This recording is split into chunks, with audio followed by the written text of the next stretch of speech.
Hey, I'm Mel Robbins, and I'm going to teach you the 4 simple steps that you need to follow in order to manifest the right way according to research and science. I'm so glad you're watching this. Manifesting is an incredible skill to develop in your life and to practice and build consistently as something that you do. My definition of manifesting is manifesting when you do it following the 4 steps you're about to learn according to research and science. What manifesting does is it trains your mind, your body, your spirit to align with what you want to achieve in life. Manifesting is a way to prepare or socialize your mind and your nervous system and your body to do the work that's necessary to getting what you want. And so the steps that I'm going to walk you through they're based in research, and what they're doing is they remove all of the obstacles that would normally stop you from taking action.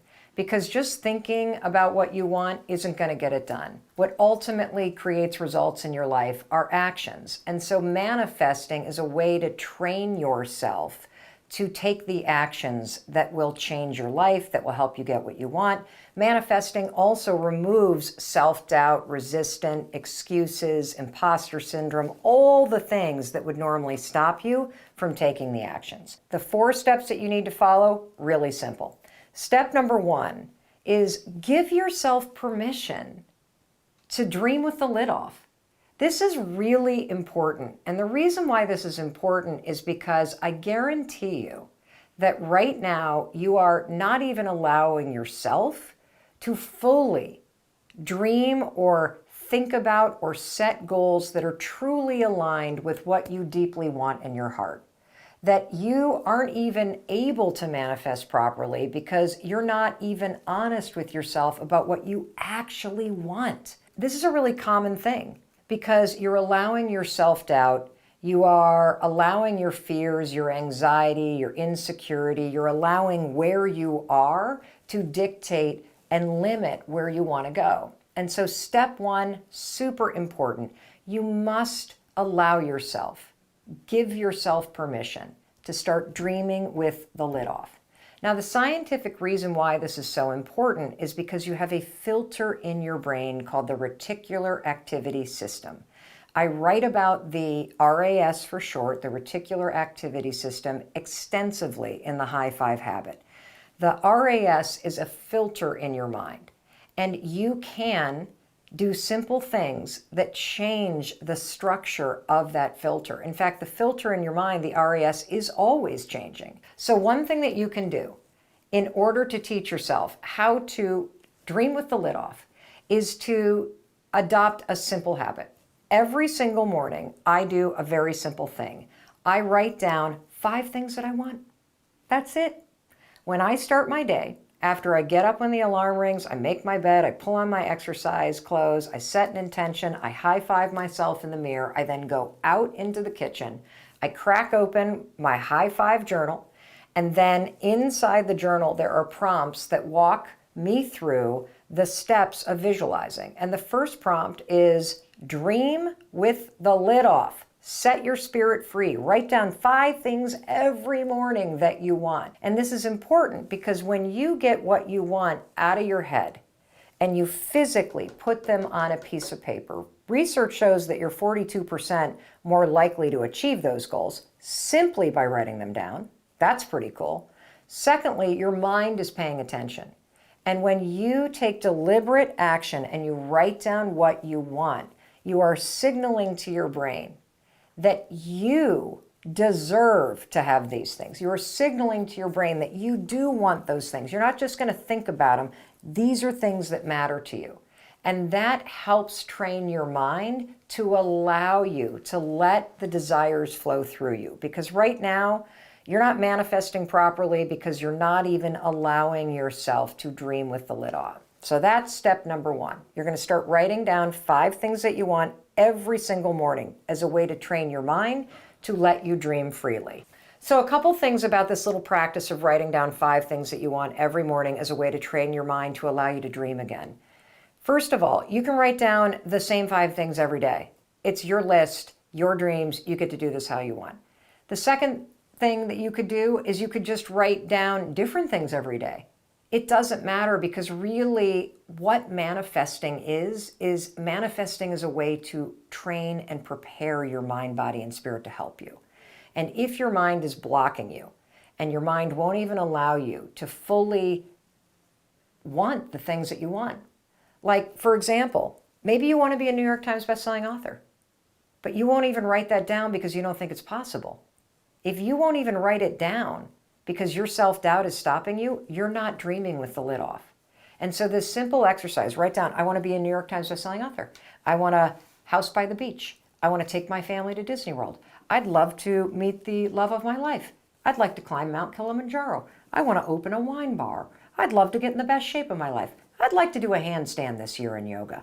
I'd like my dog to start barking at the neighbors. Whatever you want, it doesn't matter. You're just training yourself to dream. And that's step one. Allow yourself to want what you want. Step number two for manifesting properly according to science is you must visualize the steps that lead you to the thing that you want, not the end goal. This is a major mistake that people make. They manifest improperly because all they do is focus on the end goal. If you've ever made a vision board, think about what you put on the vision board. You put up just the beach house or the $1 million in the bank, or you crossing the finish line, or you launching that business, or you having the body that you want, or you driving the Maserati, whatever it is. The end goal is what you put up on a vision board. That is not what you're going to do when you manifest. If you start focusing on crossing the finish line of the marathon, that is a one-way ticket to being unmotivated and completely discouraged.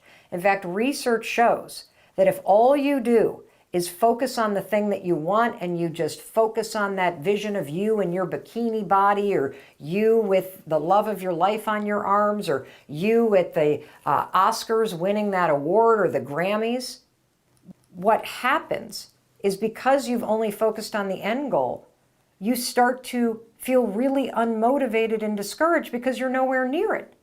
That's where manifesting comes in, because we're not going to focus on the end goal. You got to pick something that you want in order to get started. But manifesting isn't about the end.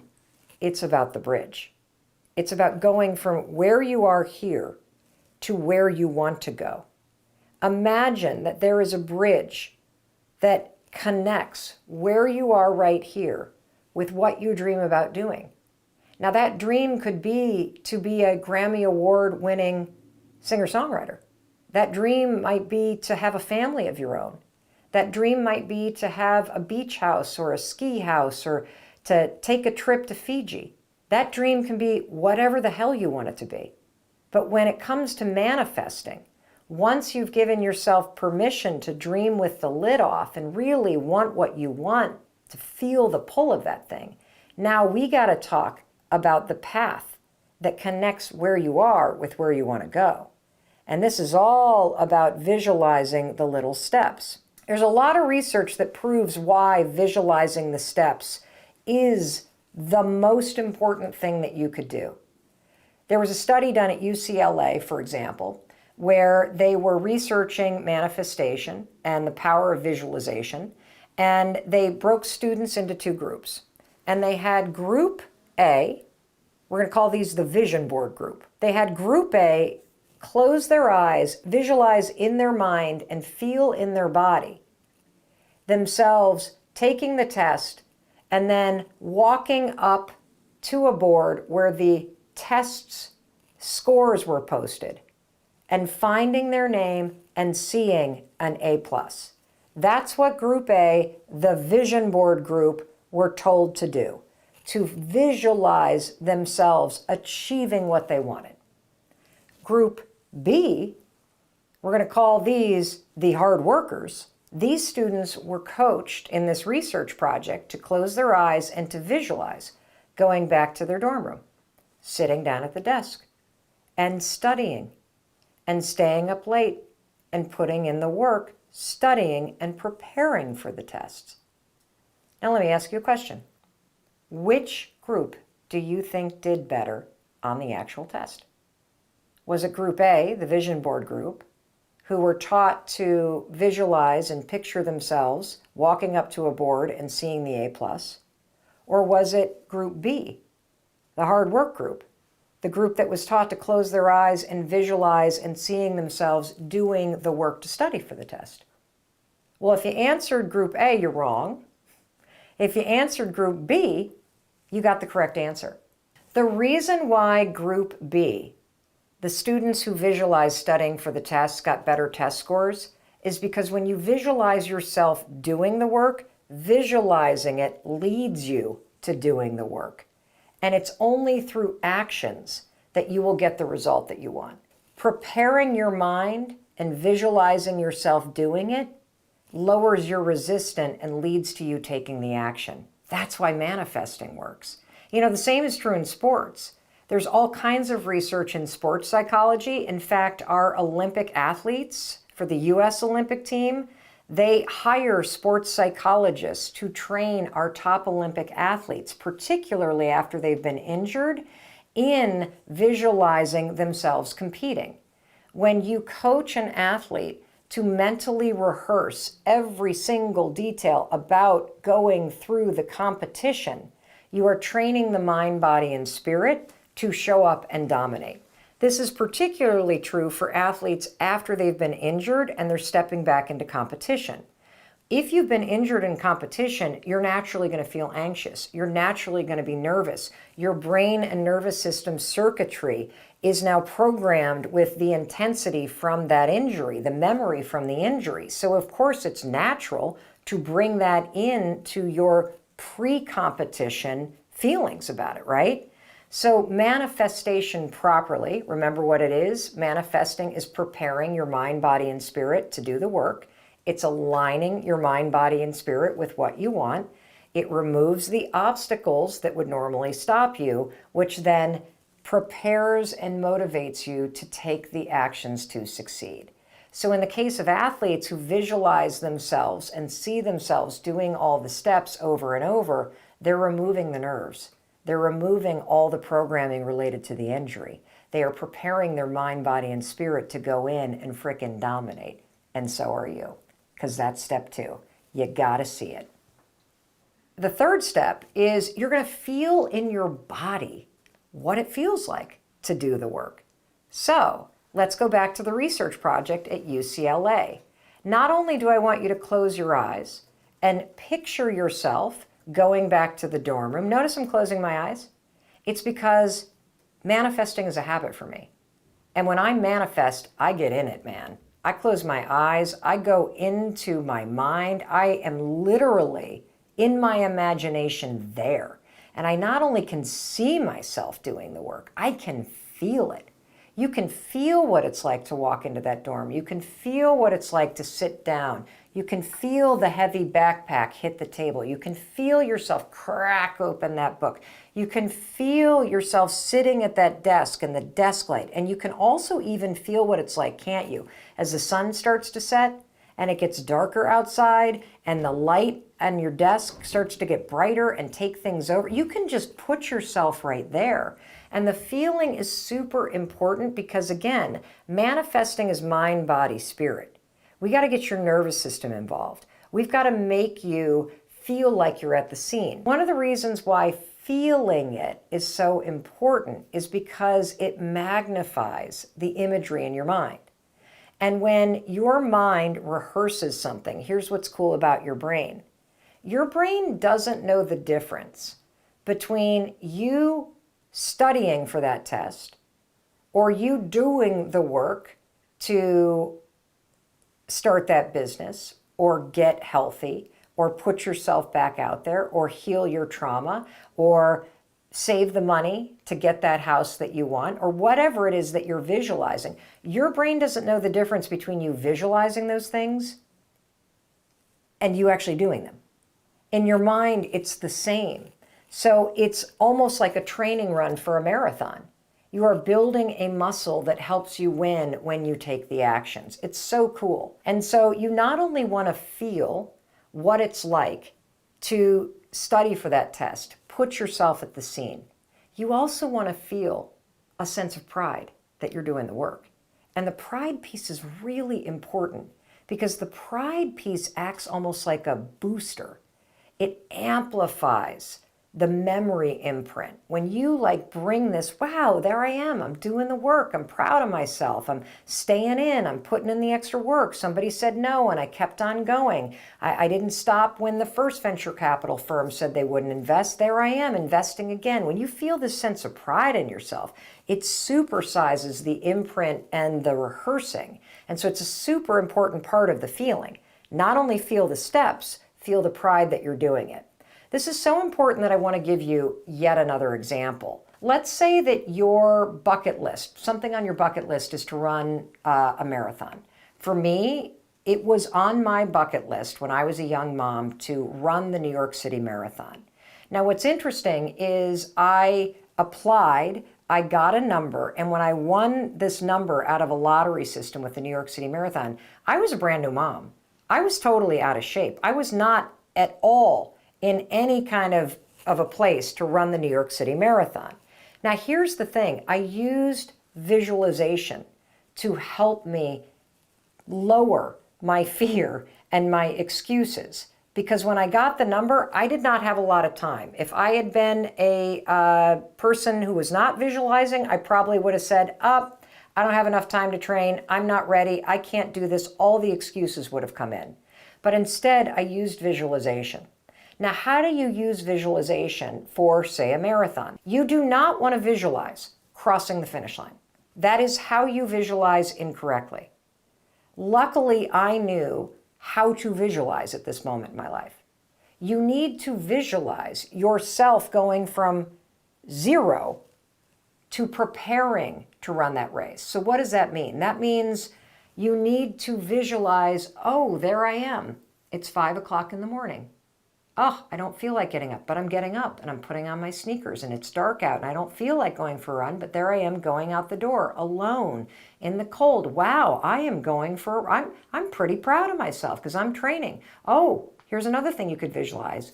I'm on a training run, it's mile 7 and it starts to rain and I keep going. Wow, I'm wet and I'm still running. I'm proud of myself because I'm out there training. It's mile 11 and my earbuds just lost battery. I don't have any more music. I got 5 more miles to go. I'm out here for almost another hour. And I continue going. And I continue going.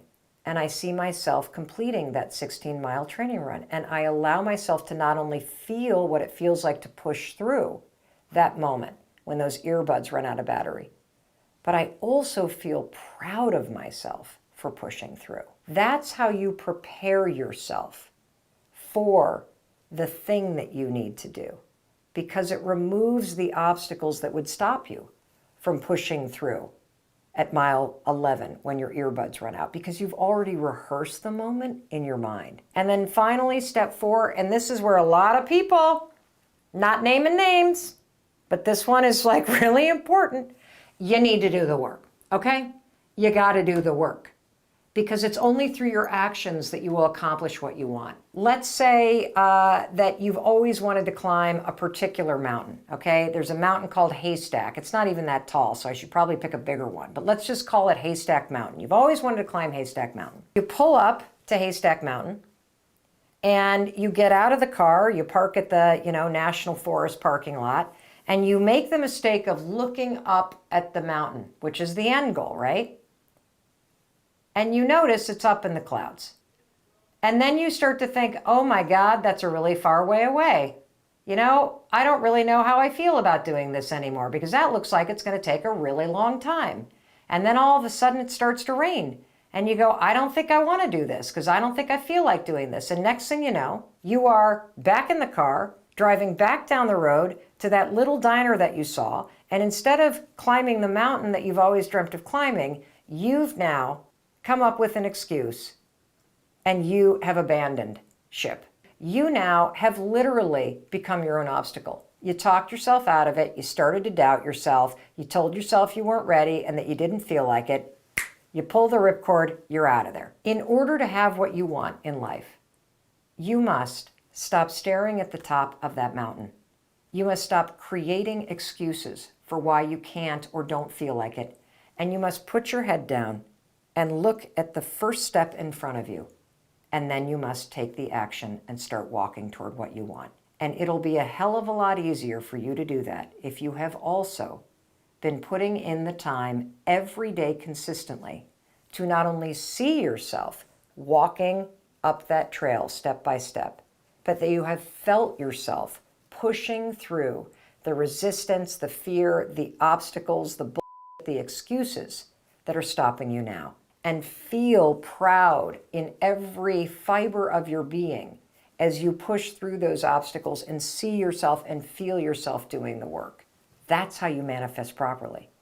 And if you do that before you pull into the national park parking lot, if you look up at that mountain and you see clouds and it starts raining, it won't matter, because you've already rehearsed this moment in your mind, body, and spirit.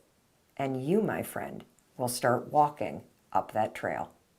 And you're going to be proud. That's how you use manifesting to get what you want. That's how you leverage all the science and research to train and prepare your mind, body, and spirit to help you get what you want. And that's how you hack the motivation and inspiration that you need to take the actions that get you everything that you want and deserve in life.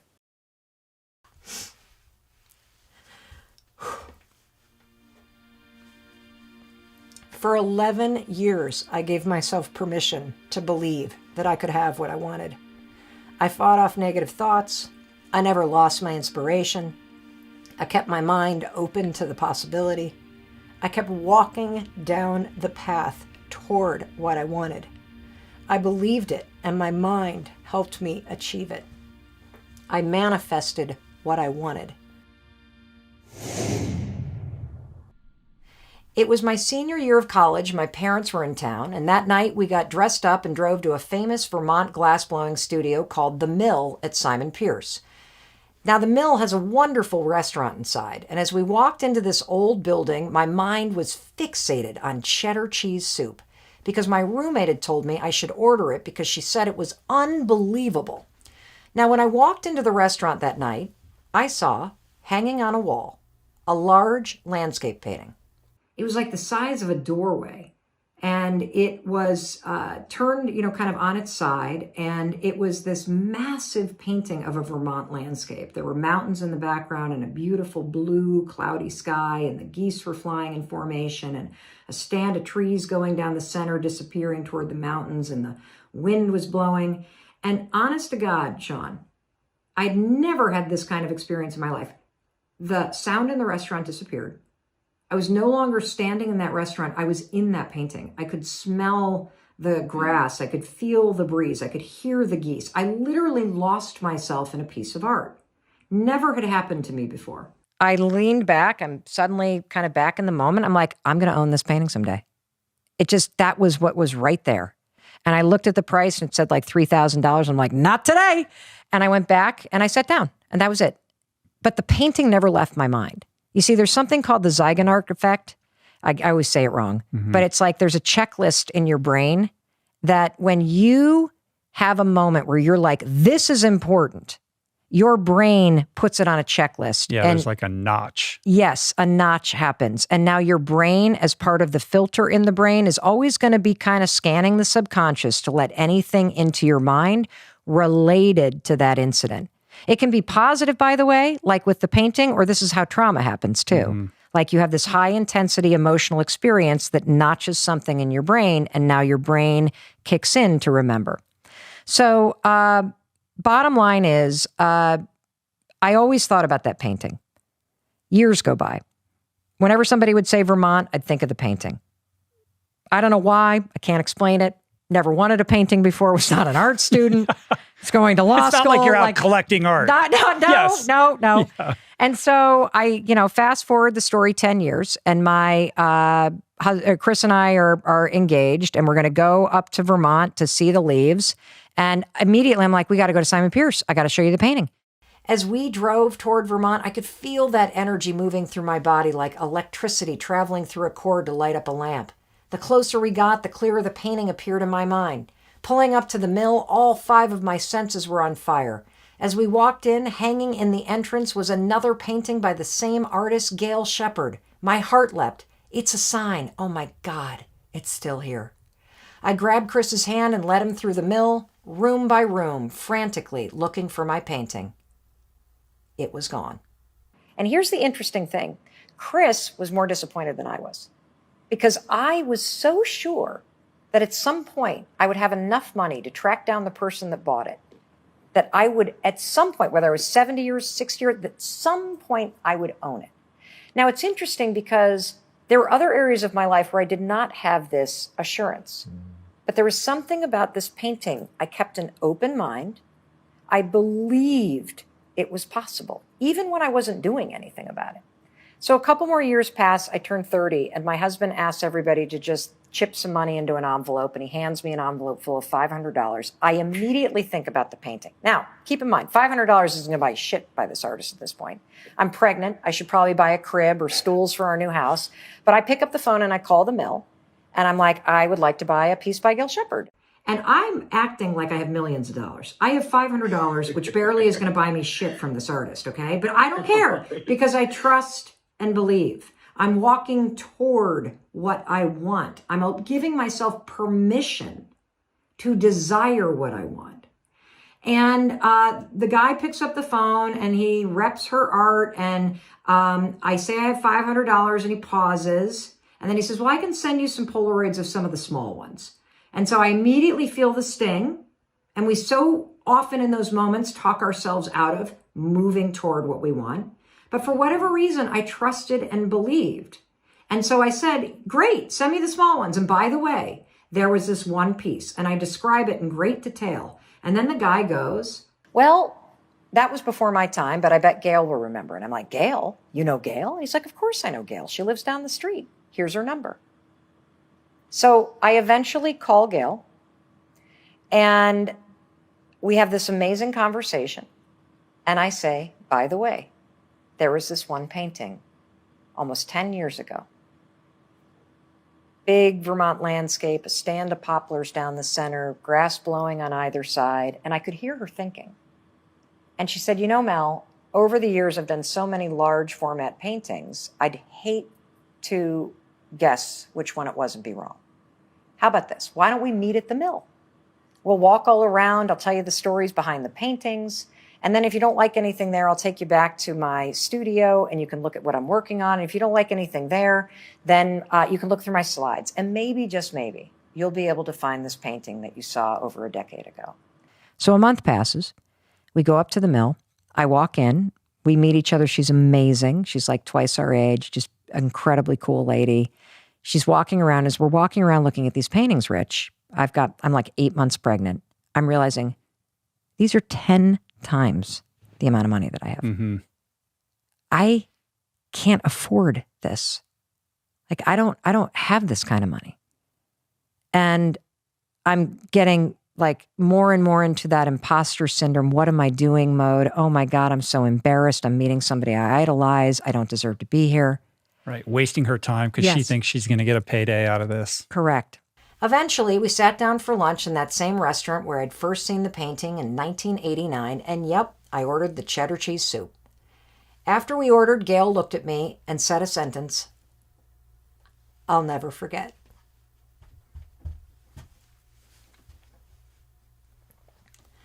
Now that you're sitting down, I have something to tell you.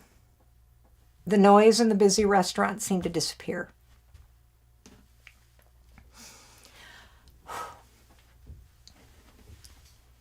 She said, I've never experienced anything like what I'm about to tell you.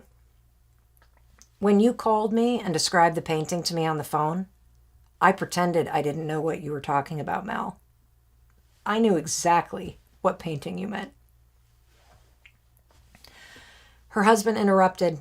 You should have seen her when she hung up the phone with you. She looked like she had seen a ghost. Gail nodded and then said, there have only been 2 times in my entire career as an artist that I've done 2 versions of the same scene at the same time.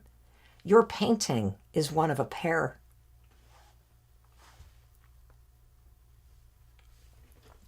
I gave one of the paintings to the mill to sell, and I put the other one in storage in my studio.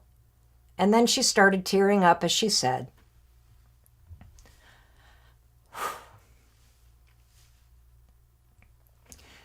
"The sister painting to the one that you saw in this restaurant all those years ago is still in my studio a few miles from here.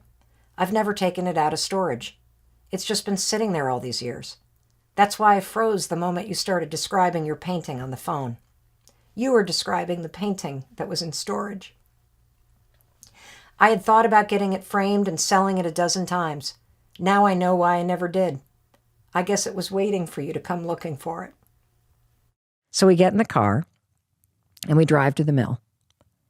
And when we walk in, there in the center of this massive kind of barn studio space is an easel with a painting taped up with painter's tape on it. And it was the sister to my painting. There were slight differences, not as much movement in the grass, but it was one of the most extraordinary experiences of my life. It was as if time suspended and I was standing before that painting in 1990 saying it would be mine. And there I was 11 years later standing in front of it. And then I felt this massive sort of collapse, Sean, because I thought, I can't afford this. And so Chris walks over, my husband, and I've got those big tears hanging on my eyeballs. And I said, "Honey, I don't need anything. I don't ever need jewelry or a nice car. Just please, dear God, tell me you will buy me this painting someday." And he yells, "Hey, Gail, how much for the big one?" And she says, "Well, for Mel, she can have it for $500 because clearly when I was creating it 11 years ago, I was doing it for her." My heart just split right open. It's one thing to see the painting. It was a whole other level to be able to purchase it. It was mine.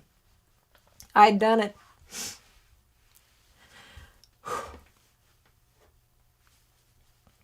For 11 years, I gave myself permission to believe that I could have what I wanted. I fought off negative thoughts. I never lost my inspiration. I kept my mind open to the possibility. I kept walking down the path toward what I wanted.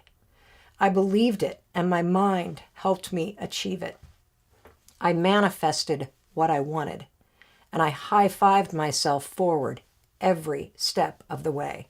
And it now hangs in my kitchen, and it's on the author photo of the book, and it is a reminder that your mind is designed to help you get what you want. You just have to be willing to believe it's possible. Hey, I'm Mel Robbins, and I wanted to make this video because, boy, has the interest in manifesting just skyrocketed. Do you know that there has been a 700% increase in Google searches for manifestation and manifesting techniques just this year alone? So if you're brand new to manifesting, you are in the right place because I'm going to unpack the basics for you. I'm going to help you understand this. And more importantly, I'm going to empower you to put this to use in your life to help you get what you want. And if you've been trying to manifest for a while now and it's not working, this is also an exceptionally awesome video for you to watch because it is probably going to reveal some of the mistakes you've been making. And so let's just jump into it. So here's what we're going to cover in this video. First of all, I'm going to give you a definition for manifesting that's going to clear a lot of stuff up. Next, I'm going to talk about what it is for real based on science and what it can help you do, and what it isn't. How manifesting is very different than dreaming, hoping, wishing, and wanting, okay? Then what we're going to do is we're going to talk about why this is a skill that you need. I'm going to tell you a story about how some of the top performing athletes in the world at the highest level, Olympic levels, are using the science of manifestation to get what they want when it comes to performing at their top level. I'm also going to tell you a deeply personal story about how my husband and I used manifesting over 20 years ago to help us get this incredible dream house, this farmhouse that we always wanted outside of Boston, Massachusetts. And by the time that we are done with this, you're going to feel so excited, so empowered, because you're going to know what manifesting is. You're going to understand why you need it. and you are also going to be equipped to get started using it. All right, so let's start with the definition of manifesting. What the heck is manifesting, Mel Robbins? Well, let me tell you what manifesting isn't, okay? Manifesting is not thinking thoughts and then hoping that they come true. Thoughts become things only when your thoughts inspire you to take the actions to get those things. That's where manifesting comes in. Manifesting is preparing your mind, body, and spirit to help you take the actions to get those things. That's right. I'm going to say that again. Manifesting is like training for getting what you want. Manifesting is socializing your mind, preparing your mind, rehearsing your mind to help you take the steps before you take the steps so that you can get what you want. When you use manifesting properly, what you do is you remove the obstacles of self-doubt, of resistance, of being cautious, of focusing on tiny minutia, of feeling blank and overwhelmed. You remove all that crap and you retrain your mind and you retrain your nervous system and you retrain your spirit to help you get the things that you want in life. And when you manifest properly, what it does is it inspires you to take the actions that lead you to what you want. Now that sounds like a lot of like, okay, Mel, what does that actually mean? What it means is this. Manifesting is going to help you see, feel, and act your way toward the things that you want. That's what it does. It's so freaking cool. Now let me tell you the difference between manifesting according to science and wishing, wanting, hoping, dreaming. Let's focus on sort of wishing. There's a lot of you that are confusing wishing for something with manifesting, okay? They're the opposite ends of the spectrum. And so before I kind of explain the two, let me just give you an example so that we can use the example to compare and to contrast, okay? One big goal and dream that a lot of people have is financial freedom. The ability to take your kids to Disney World, the ability to buy what you want, the ability to put enough money away so that you don't have to worry about money, the ability to buy the things that you need, to go on the trips that you want.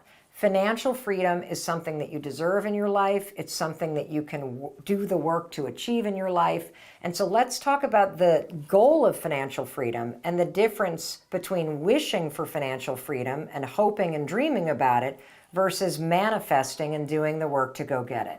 If you can hear my cat outside, you know that he sounds like he's dying. What he's actually doing is he's really pissed off because we have come into this little room and shut the door. And so he's walking around going, "Where are you? Where is everybody?" Let's take a listen for a minute.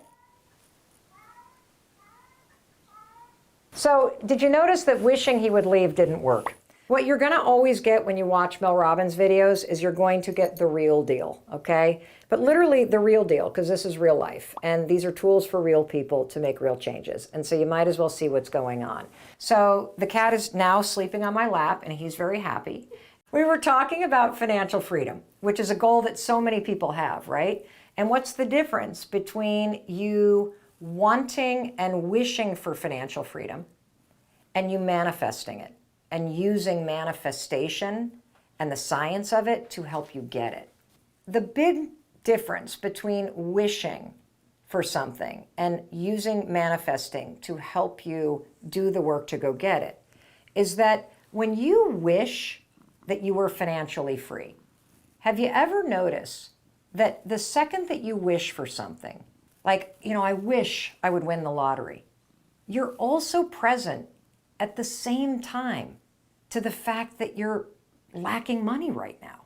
Like wishing that you would win the lottery, it doesn't bring up all of this sort of like empowering feelings. What it does is it reminds you that you're so broke that you need to win the lottery. And that's very different than manifesting. Manifesting is declaring what you want. I am committed to creating financial freedom in my life. And then once you declare what you want, Manifesting is about the actions and empowering yourself to go get it. And there's a really big difference between focusing on, and wishing for something, which only reminds you that you're lacking it. Oh, I wish I would meet somebody. That just makes you feel more alone. I wish I could get in shape. That just makes you feel more out of shape. I wish I could win the lottery. That just makes you feel poorer. I wish I didn't have to work for this jerk. That just makes you feel more stuck. Do you feel how wishing for something amplifies what you don't like? Versus, I'm going to manifest and work for more money in my life. I am committed to being in a loving relationship, and I'm going to manifest and make it happen. I deserve to have a career that I love, and I'm going to use manifesting to help me get it. I want to be in incredible shape. I want to do a handstand in yoga. I want to heal my trauma, and I'm going to use manifesting to help me achieve those things. That's a big difference. Wishing and hoping makes you present to what you don't have. Manifesting makes you present and feeling empowered about what you want and your ability to go get it. And that highlights the second big difference. When you hope for things, when you wish for things, you are handing the power to somebody else or to outside forces. You are literally giving away your power, because hoping and wishing just inherently assumes that somebody else is somehow going to come in and solve the problem. And we all know that that's not happening. Manifesting, on the other hand, locates and amplifies the power inside of you to do the work to get those things, to do the work to change your life. And it's important that you locate the power inside of you, because you're the one that's responsible for your dreams, and you're also the person that's in the best position to make those dreams a reality, because you have the ability to change the way that you think. You have the ability to change the actions that you take every single day. And when you change the actions that you take and you change the way that you think, you change your entire life. And manifesting is a tool that will help you train your brain and train your nervous system and train your mind, body, and spirit to help you achieve the things that you want. The thing that's super important for you to get as a major takeaway from this video is the thoughts alone won't achieve the things that you desire. But if you manifest properly, it will inspire you to take action. And action is what will create the results that you deserve and that you want in your life. That's as simply as I can put it. I want to explain a little bit about the science. I promised you that I was going to quickly tell you a little bit about how some of the world's most successful athletes are using the science of manifestation in order to win at the Olympics, in order to come back after an injury. The U.S. Olympic team, there was a big article in the New York Times about this. They hire sports psychologists precisely for mental training. And what these sports psychologists are doing, there are 5 of them alone that work with the U.S. snowboarding and ski team. And what they do is they are doing the mental training with athletes before the Olympics to help them prepare to show up at the Olympics and absolutely crush it. And you're going to do the same thing. You are going to use manifestation to mentally prepare before and while you're doing the work to achieve your goals and dreams. Because when you mentally prepare, you remove all of the obstacles like self-doubt and nerves and anxiety and imposter syndrome and fear that are currently stopping you from taking action. And so how do you mentally prepare? Well, let me talk to you about the ski team, because they do this super cool process that is basically what you do when you manifest. The sports psychologist would sit down with one of the gold medal winning skiers and snowboarders, particularly after injury, because if you think about it, somebody that's been injured during competition, even after they've had surgery and they've recovered, they're going to be nervous about competing again. And you may feel the same way about going for what you want. You may have faced a bunch of setbacks. You may have faced a bunch of disappointments. You may have faced a bunch of rejection. And so you're nervous about putting yourself out there. That's okay. Feeling nervous is normal, but you're not going to let it stop you.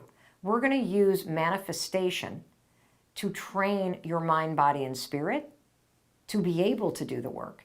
We're going to rehearse what you need to do in your mind and your body and your spirit so that when it comes time to do it, you feel like you've actually already done it, which removes your nerves. It's so cool. So back to the U.S. Ski and snowboarding team, the sports psychologists would sit with the athletes and, let's just say, the crazy snowboarding thing where they go off a jump and they do 50 million like hoops and loops and tricks and whatever.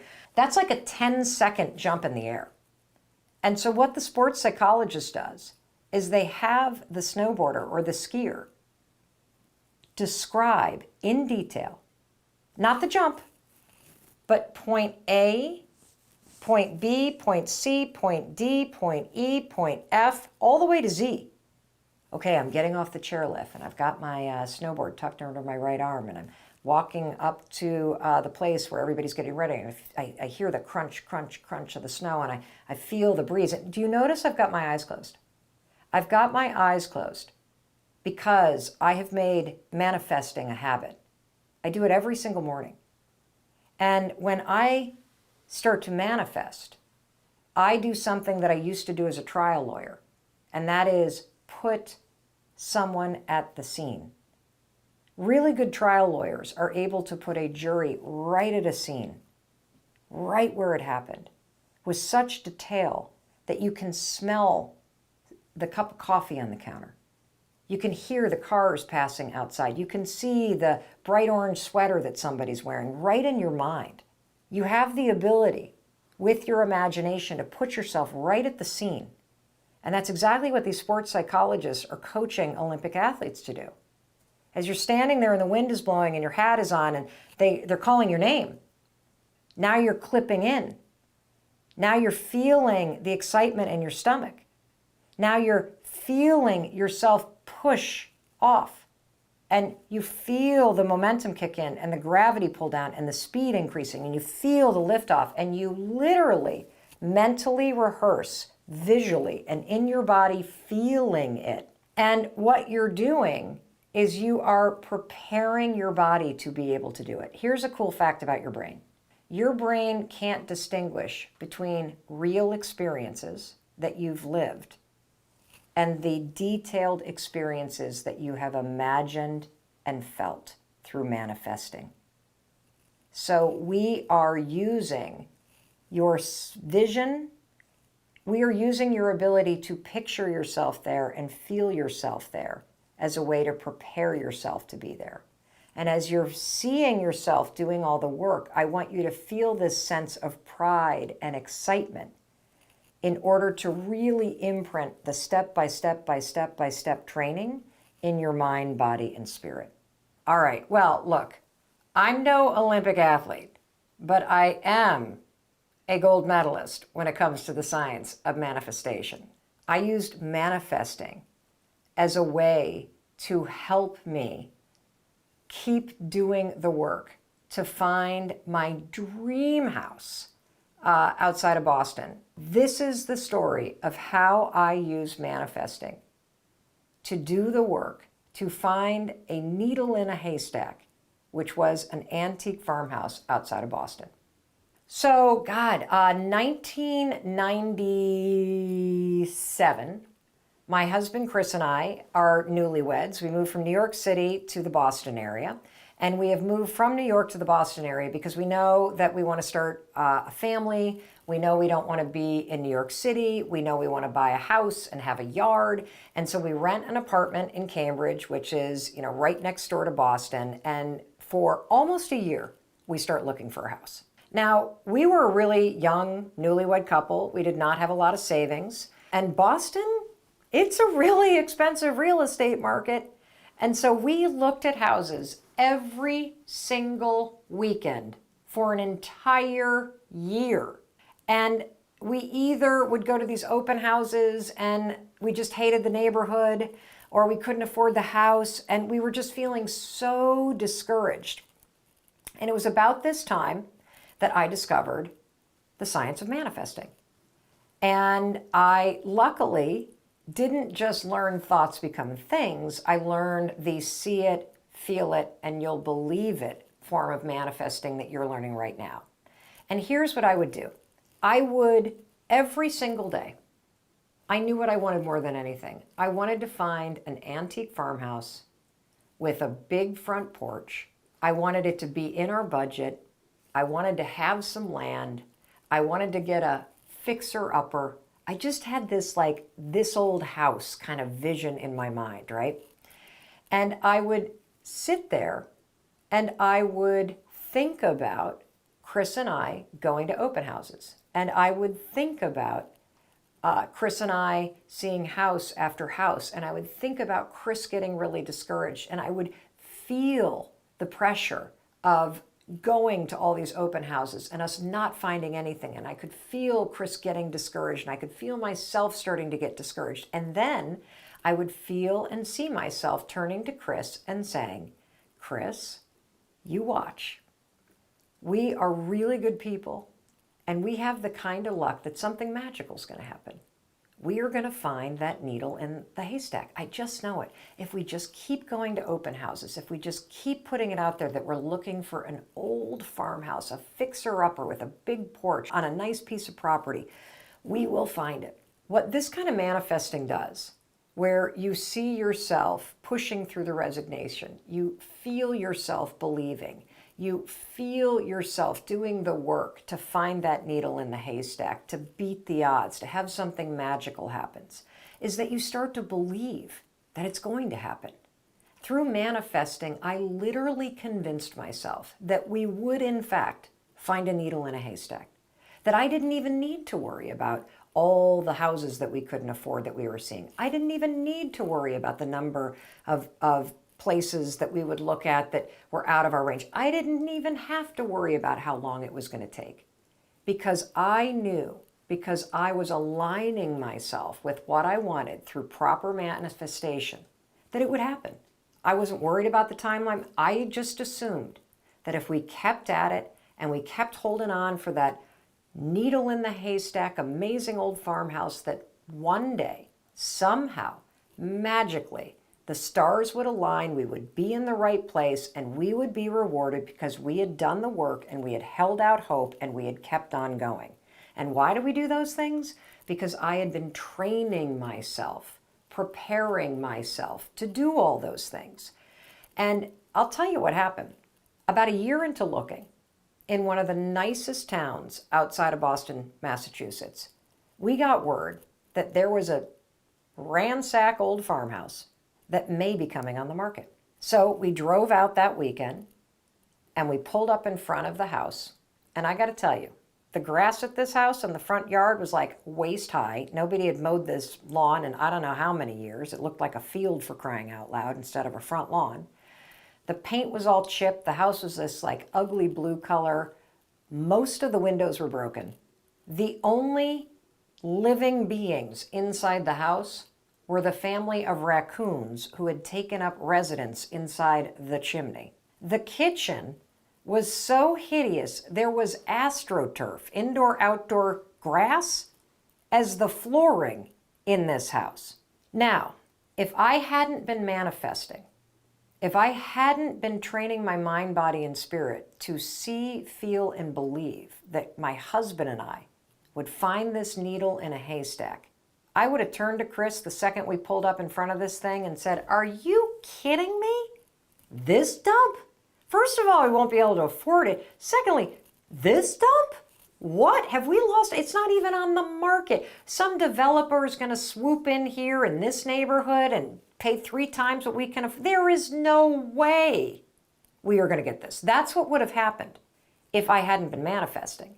Because the biggest obstacle to what you want is always your own self-doubt, your own excuses, your own fears, and your own stories.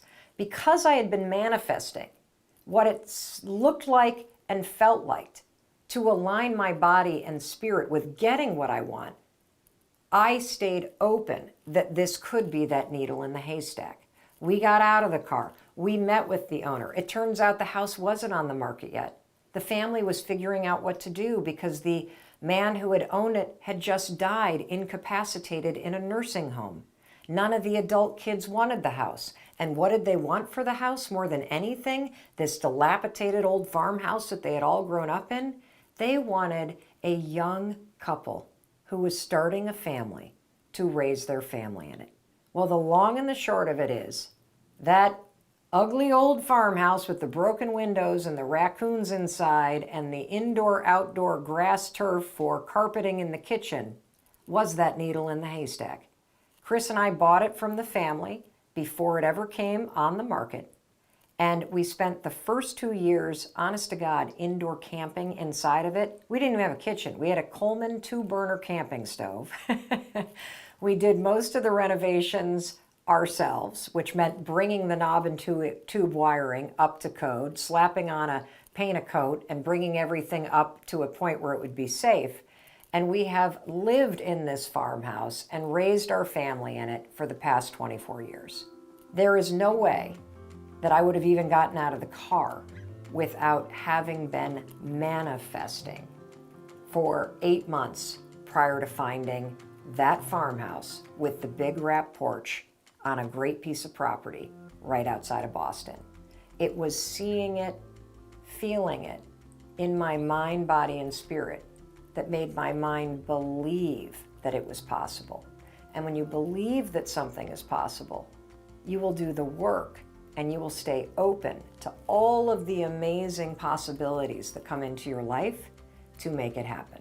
And here we are almost 25 years later, sitting here filming in that very house. So there you have it. I promised you that this would be a video that would be perfect if you were brand new to manifesting, or if you've been manifesting for a while but it hasn't been working.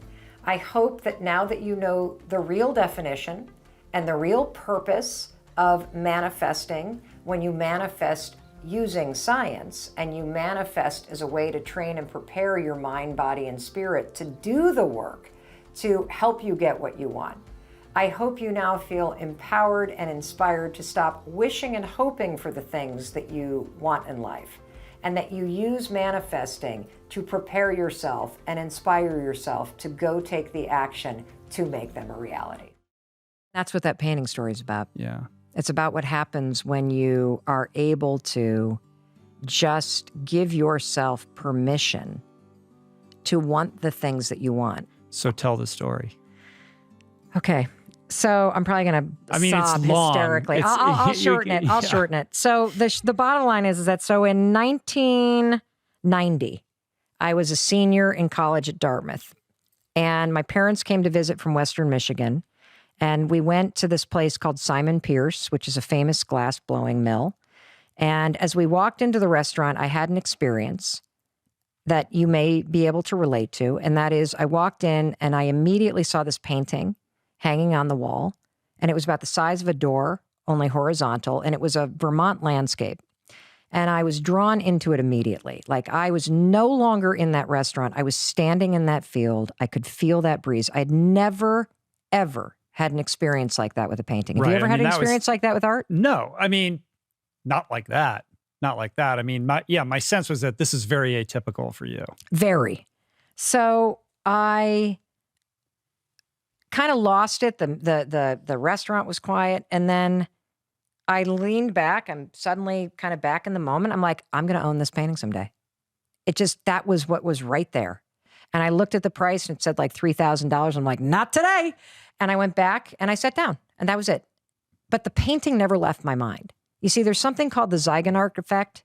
I always say it wrong, but it's like there's a checklist in your brain that when you have a moment where you're like, this is important, your brain puts it on a checklist. Yeah, there's like a notch. Yes, a notch happens. And now your brain, as part of the filter in the brain, is always going to be kind of scanning the subconscious to let anything into your mind related to that incident.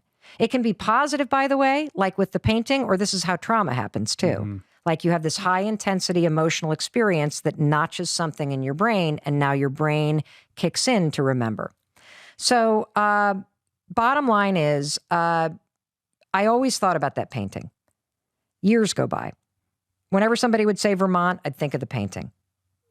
I don't know why. I can't explain it. Never wanted a painting before. Was not an art student. It's going to law It's school. not like you're out collecting art. No. Yes. Yeah. And so I, fast forward the story 10 years, and my Chris and I are engaged, and we're going to go up to Vermont to see the leaves. And immediately I'm like, we got to go to Simon Pierce. I got to show you the painting. So we pull up to the mill and we walk in, and right in front there is, boom, a painting by the same artist, Gail Shepard. And I'm like, oh my God, it's here. And we race all around the place, and it's gone. And the funny thing was, and this is the way your brain works, Chris was more disappointed than I was. I literally turned to him and said, it's okay, dude. Like, it'd be weird if it were still here after 10 years. Mm-hmm. I'm going to track this thing down. I actually said to him, you know what's going to happen, Chris? I'm going to be able to buy this like 40 years from now. It's going to be hanging in the corporate lobby of some building, and I'm going to have to track down the owner and pay like quadruple the money they pay. But I'm going to own this damn thing. Now, I have a mission, yes. So a couple years pass, and it's my birthday. I think I was turning 30, and Chris gets a couple people to give money. And he said I could buy anything I wanted with it. So I had what, $500? Now, I'm pregnant at the time with our first kid. I should have bought a crib or stools, but for whatever reason, the Zygon Art Effect takes over, and I'm like, the painting. So I call the mill, and I get this guy on the phone. I'm like, I want to buy a Gail Shepard piece. And I said, could you send me Polaroids? And he's like, sure. And I tell him the budget, and he goes, I'll send you Polaroids of some of her smaller things. Mm-hmm. And she's like blowing up in the meantime, right? Yeah, she's a very, very successful Vermont landscape artist. And so I say to him, by the way, there's this one painting. And I describe the painting I had seen over 10 years ago. And he said, well, that was way before my time, but I bet Gail will know. And I'm like, Gail? You know Gail? He's like, of course I know Gail. She like lives in down the road. Here's her number. So for 2 days, I paced around the apartment with $500 in my pocket, driving Chris crazy. Because I felt like, what am I going to say to her? And I must be a weirdo. I've been stalking this lady. I've been thinking about her for 10 years. I can't afford a painting. Who am I to buy a painting? Like, what the hell? So finally, Chris is like, would you call her? I'm going to call her. You're driving me crazy. Uh-huh. So I call her, and I start talking a mile a minute, and she was amazing. And then I said, by the way, there was this one painting. And I go and I explain this painting. There's a stand of poplar trees down the center and a big mountainscape behind it, and this beautiful blue Vermont sky and geese flying in formation overhead. And I could hear her thinking on the other end of the line. And she said, Mel, I've done so many large-scale paintings over the years. I'd hate to mistake the one you're talking about. But I'll tell you what.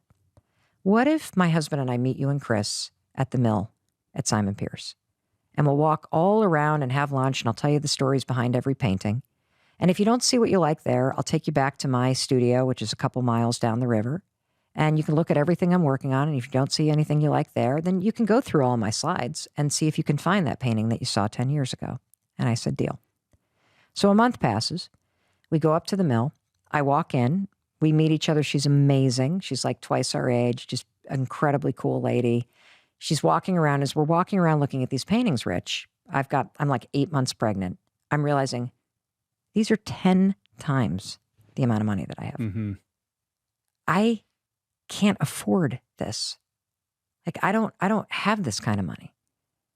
And I'm getting like more and more into that imposter syndrome. What am I doing mode? Oh my God, I'm so embarrassed. I'm meeting somebody I idolize. I don't deserve to be here.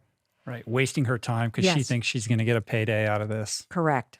We sit down, and she goes, now that you're sitting down, I have something to tell you.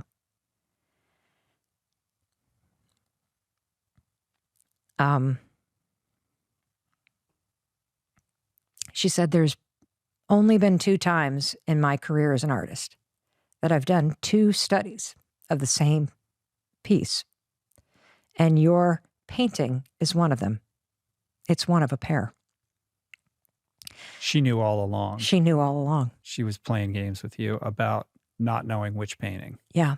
And she said, the sister piece to the one that you saw all those years ago is sitting in my studio right now, where it's been for the past 11 years. I start sobbing. Everybody's like totally emotional. Her husband's like, you should have seen her when she was on the phone with you. It was like she saw a ghost. So we get in the car and we drive to the mill. And when we walk in, there in the center of this massive kind of barn studio space is an easel with a painting taped up with painter's tape on it.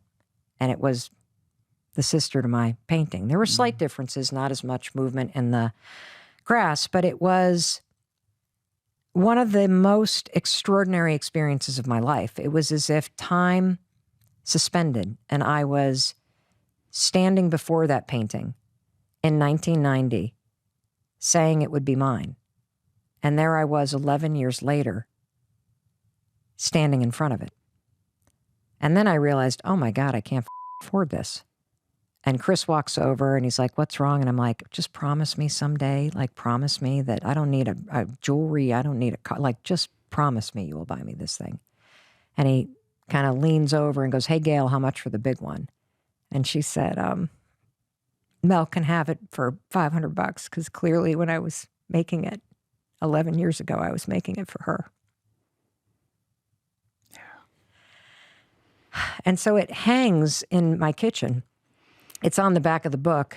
This is the galley, though, right? Yeah. So wait, is it in the? Is it in I think so. Yeah. Yeah. And it's a reminder every day that your mind is designed to help you get what you want.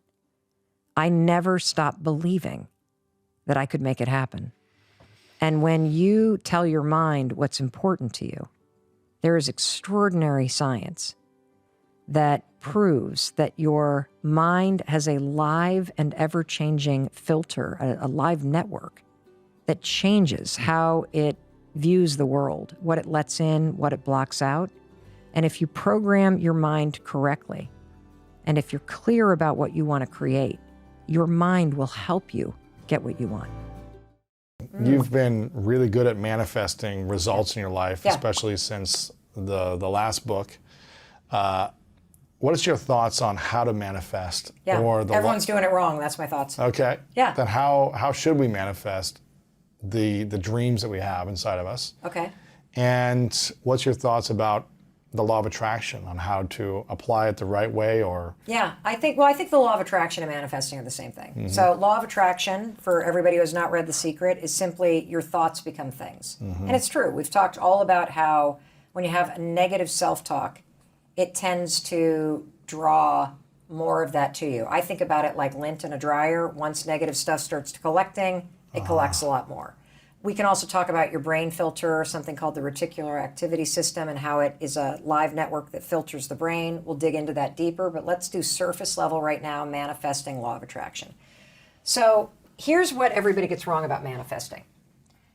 Everybody, at least kind of in the mass market, what you're trained to think about when you think about manifesting is vision boards. And when you hear the word vision boards, you think about the big stuff. Should you have big dreams?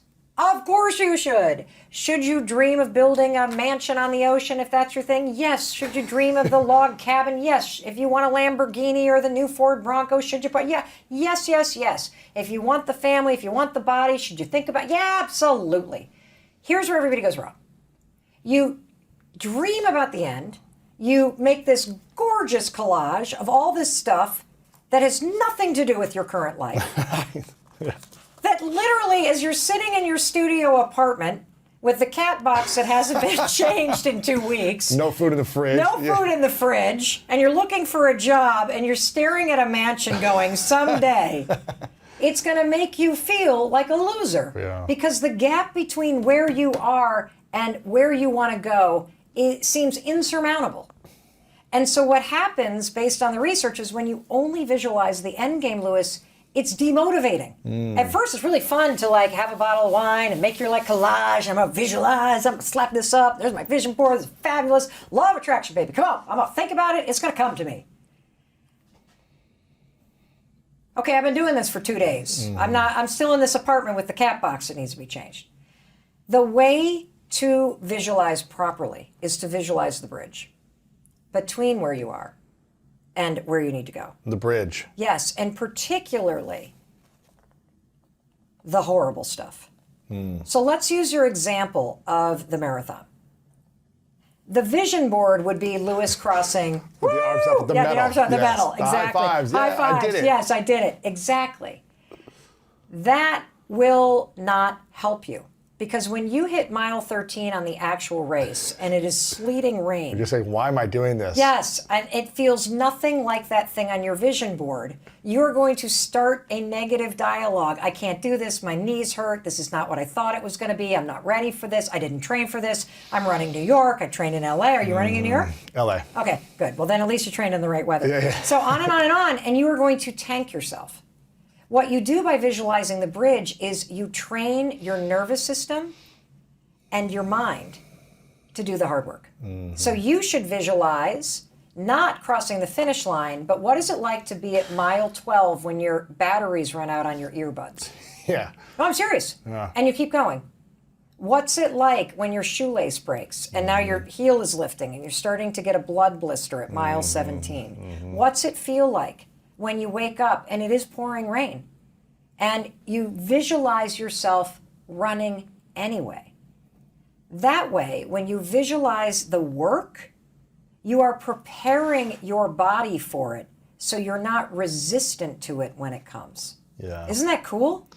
I think it's great. It's a story that I had George St. Pierre, who's one of the greatest UFC fighters of all time. He said that he always puts himself in the most uncomfortable situations in practice leading up to the fight. The hardest situations to get himself out of. When his arms are behind his back and he's face against the mat in between the fence and he's just getting punched in the face. He's like, how do I get out of this? Right. He's like, visualize that and seeing how can I get through this? Yeah. Exactly. When it seems like I just want to tap out. Yes. And instead of tapping out, what's the process for figuring out how to get through it? Yeah. To then raise my hand at the end victorious. Totally. And so you are literally building up almost like this resilience and this muscle inside of you to do the work to get the thing. So yeah, create the vision board, but make sure in addition to crossing the finish line, you have somebody running in the rain. Right. You have somebody you have an alarm clock that says 5:13. You have, these images that show the stuff that you don't want to do. So like for people who want to launch a business, for example, like a lot of people that I'm sure follow both of us are dying to launch a business or interested in being an influencer, social media, or making money online. And what you visualize are the checks, or you visualize the money you're going to make, or you visualize how cool it's going to be when you're a lifestyle entrepreneur, whatever the hell it is. Don't do that. Visualize working a day job and telling your friends that you're not going to go out tonight because you're working on something. Yeah. Visualize making cold calls and being told no. Visualize not going to that party because you're staying in on a Saturday and not going to the barbecue because you're putting in the work. Yeah. Visualize sitting at a seminar and learning from other people. Visualize watching YouTube videos. Visualize your first ever course failing miserably. Right. Like literally, that's the sort of thing that you want to visualize yourself doing and pushing through, because that's going to help you do the work. Yeah. Isn't that cool? I think that's great. Yeah, Yeah. visualizing. So in order to manifest what you want, don't just visualize the good things happening, visualize the bridge, all the things it's going to take to get Yes, there. and the hard parts of the bridge, because then you're ready for it. Then you're like, I didn't expect this to be this hard. I mean, it's still going to be hard, Right. but you're less likely to quit. Yes. Hey, I'm Mel Robbins, and I'm about to explain to you the 7 most common mistakes that people make when they first start manifesting. Or hell, they make these mistakes when they've been manifesting for years, and these 7 mistakes explain why the manifesting's not working. So you're going to save yourself a lot of heartache and a lot of time by knowing these mistakes and avoiding them like the plague. Before I tell you the 7 mistakes, let me just remind you of what manifesting is. If you're brand new to manifesting and you have not seen the video that I did that is basically what the hell is manifesting, it's explaining it for beginners, you might want to check that out. It's also on our YouTube channel here. But so my definition of manifesting is based on research and science. Manifesting is preparing your mind, body, and spirit to help you get what you want. Basically, what you're doing is you are using manifesting to remove the obstacles that stand in the way of you doing the work to get what you want. Manifesting done right removes self-doubt, it removes fear, It removes the excuses and the stories that would normally stop you, because when you do manifesting properly, you literally make your mind, body, and spirit believe that it's a foregone conclusion. And that makes you motivated, inspired to take the actions that will get you what you want.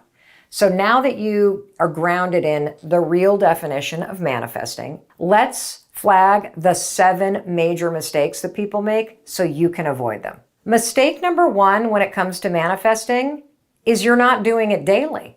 The lack of consistency is what's killing your ability to use manifesting to achieve your goals and dreams. So what do I mean by that? Well, manifesting is a skill. I want you to think of manifesting as a muscle. It's a muscle that you build through consistency. And, if you think about it as a skill or a muscle or a new habit, obviously you got to incorporate it into your day-to-day life. It's just like anything else. A one-off change does not make a lasting change. If you wanted to get healthier, eating one salad is not going to make you healthier. Exercising once, not going to make you healthier. Manifesting once, not going to actually help you get what you want.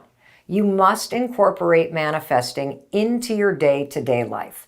The more consistently you do it, the more manifesting becomes a habit, it becomes a way of thinking, it becomes a way of acting, and it becomes a skill that you can rely on to help you get absolutely anything.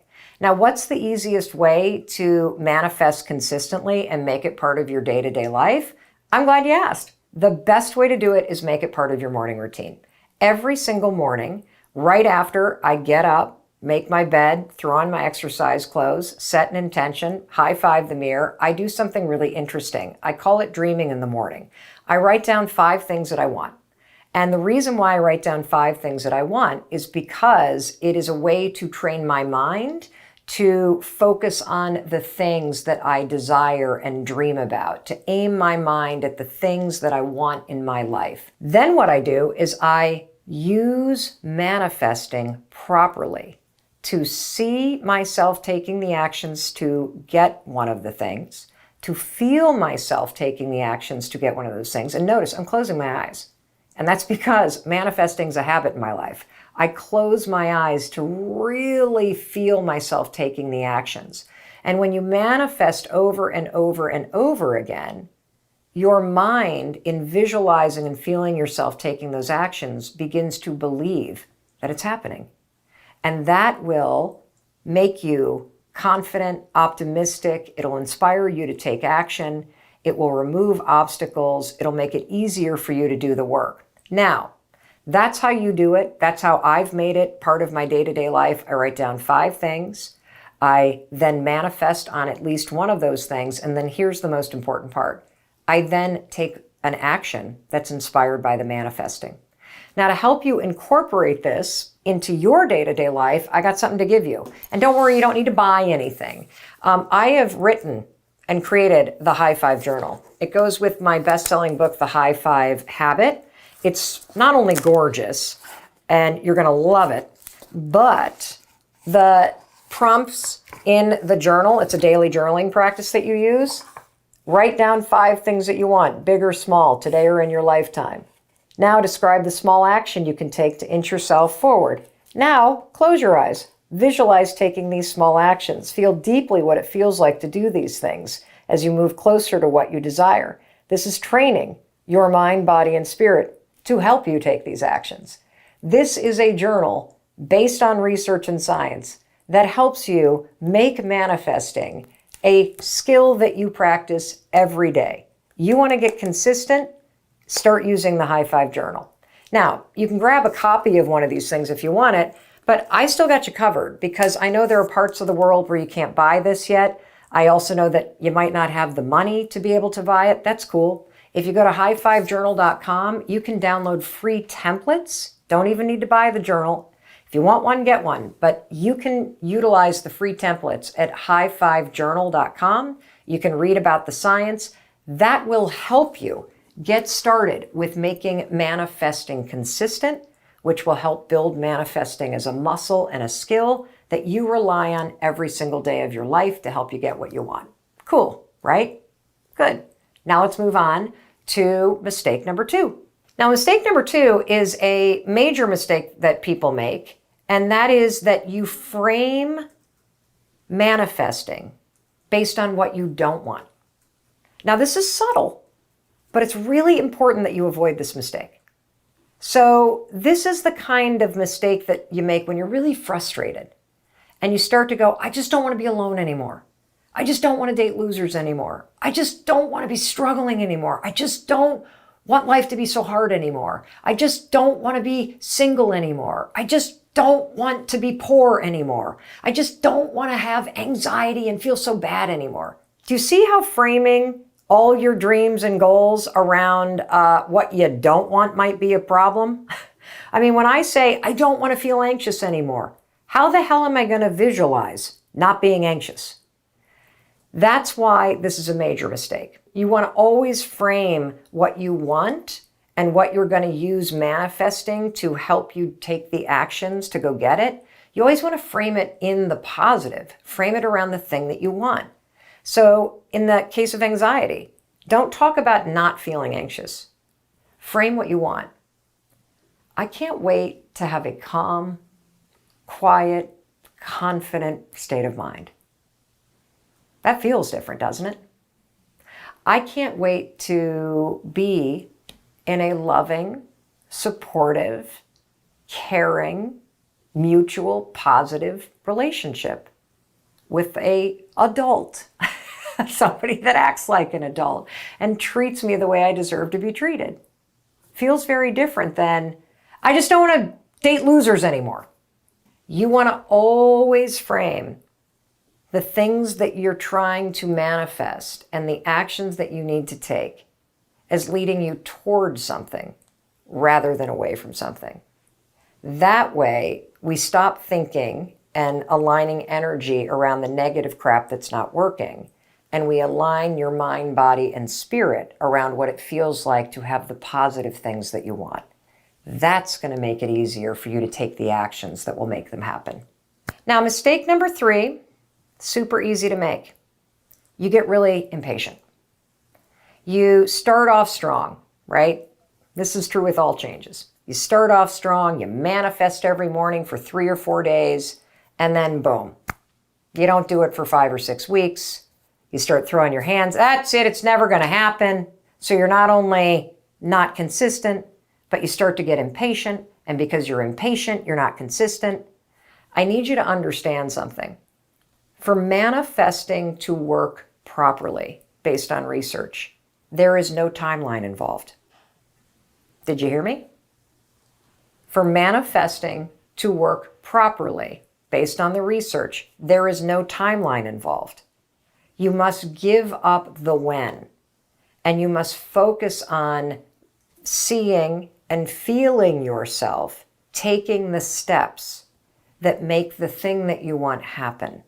Because manifesting is not magically making something appear. Manifesting is preparing your mind, body, and spirit to do the work to make something happen. It's aligning your thoughts, your actions, and how you feel in your body with the thing that you want.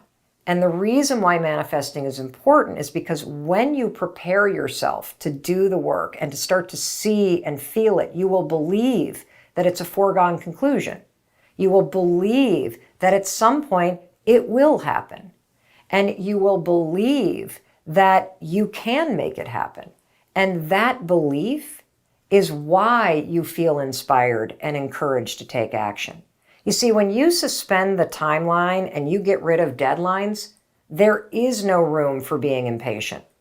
Because you in your heart and your soul and in your mind know that at some point, if you just keep on manifesting and you keep on seeing yourself and feeling yourself doing the steps that you need in order to make this a reality, eventually it'll happen.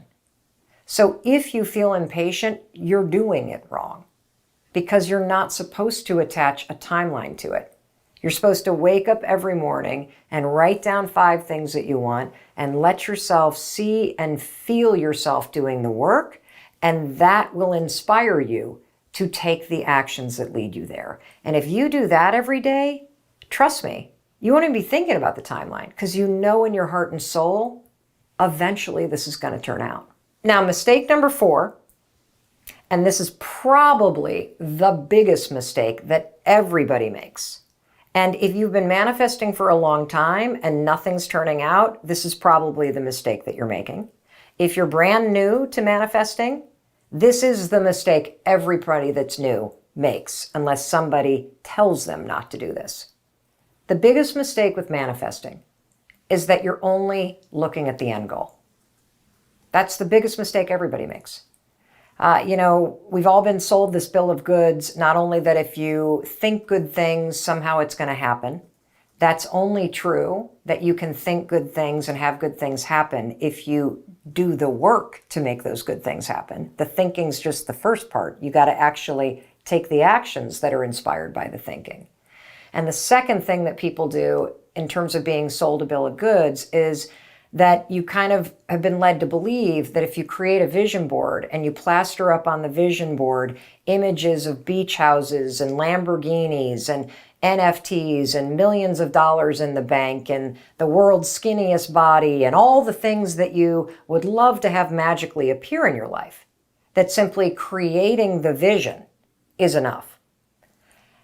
The reason why that's a mistake is because research shows that simply envisioning the end goal without actually imagining all the steps that lead you there and without training your body to feel what it's going to feel like to do the hard work, simply imagining the end goal isn't motivating at all.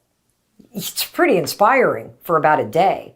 But then what happens is that you start to stare at the beach house and the $1 million in the bank, and you will feel discouraged because you'll realize, holy cow, from where I sit, there's an impossible gap between my studio apartment or living in my parents' basement and the beach house that I want.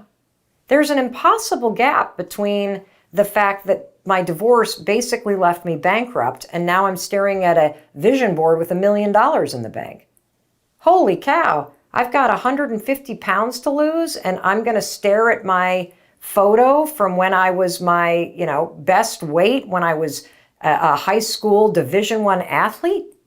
No. Staring at the end goal is not only a mistake, it's profoundly discouraging.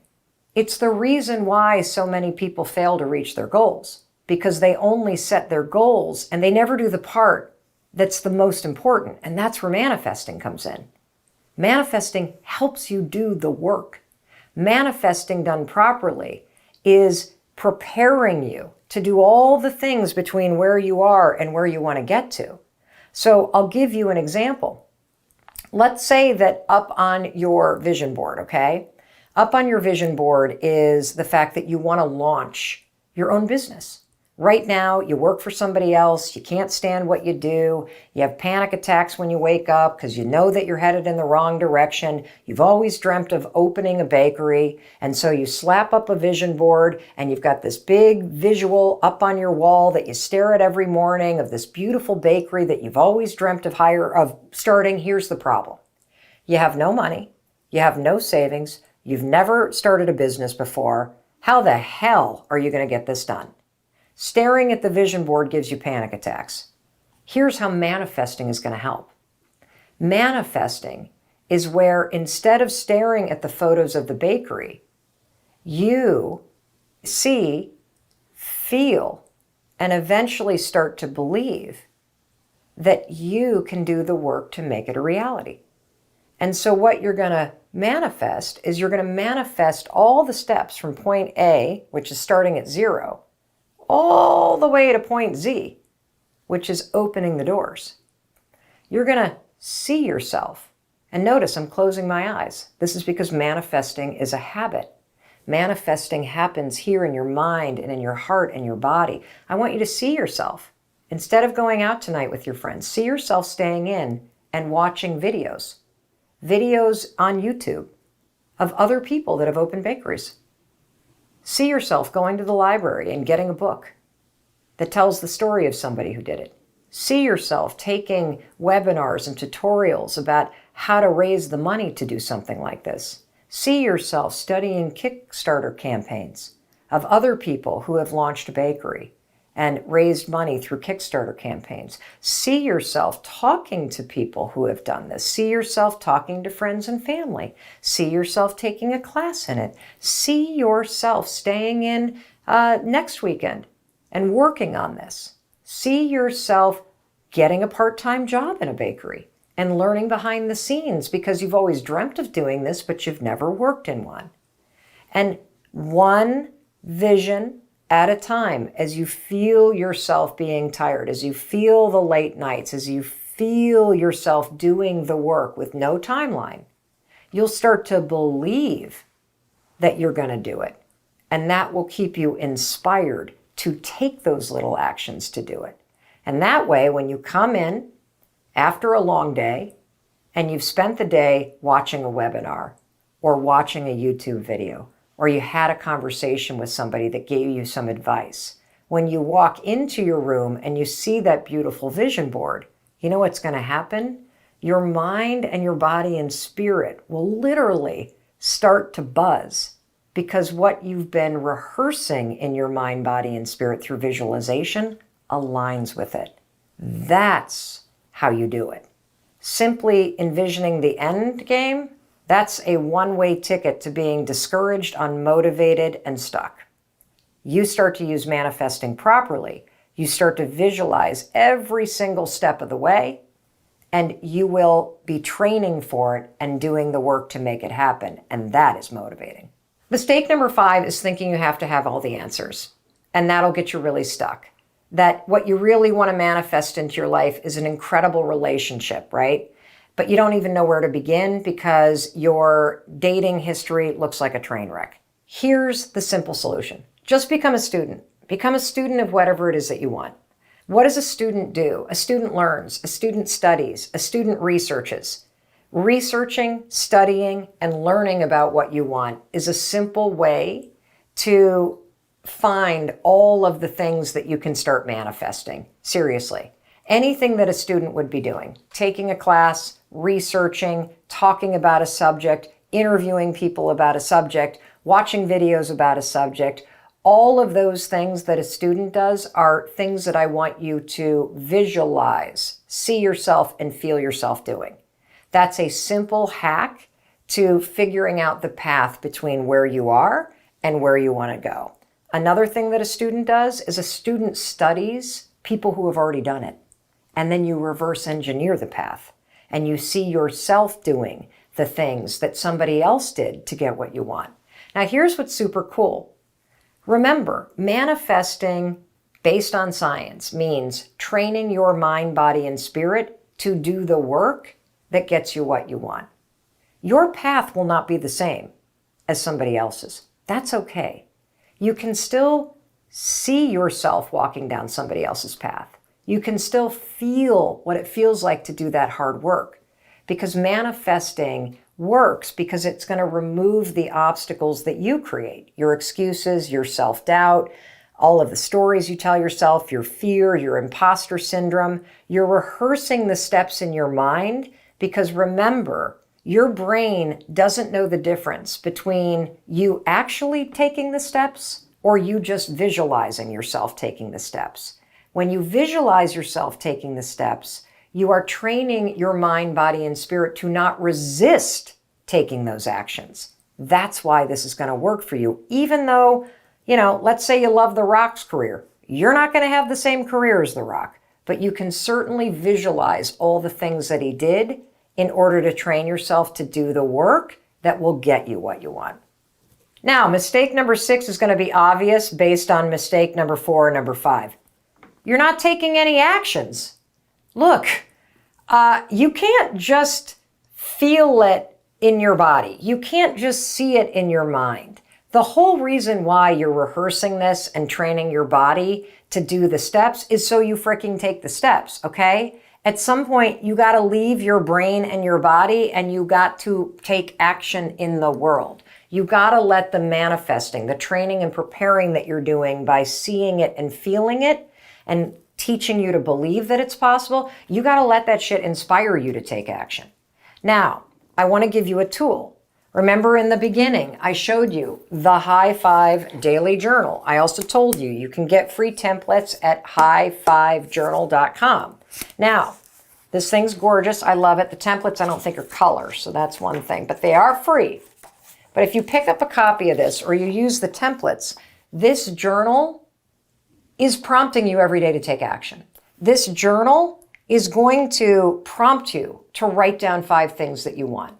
This is going to get you to start giving yourself permission to have what you want in your life. Then this journal is going to prompt you to think like a student. What are some steps that you can take in order to move toward what you want? It's going to get you thinking about things to do so that you are taking action. Then it's going to prompt you to properly manifest doing those things. And then it's going to tell you to do it.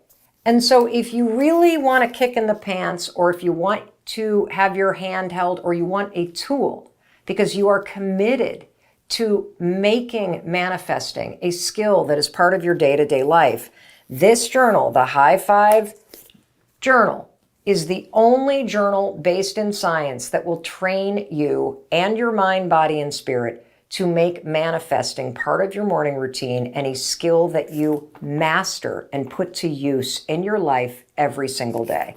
And again, you can get those templates at high5journal.com, and you can get a copy of this anywhere online. Just Google it. The final mistake is also a really big one. And that mistake is you're not celebrating the small wins.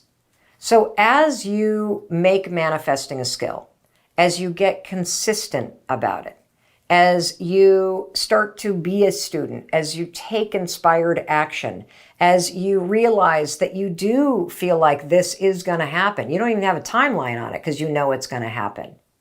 You're not, as you're doing these things, recognizing all the small wins that you have.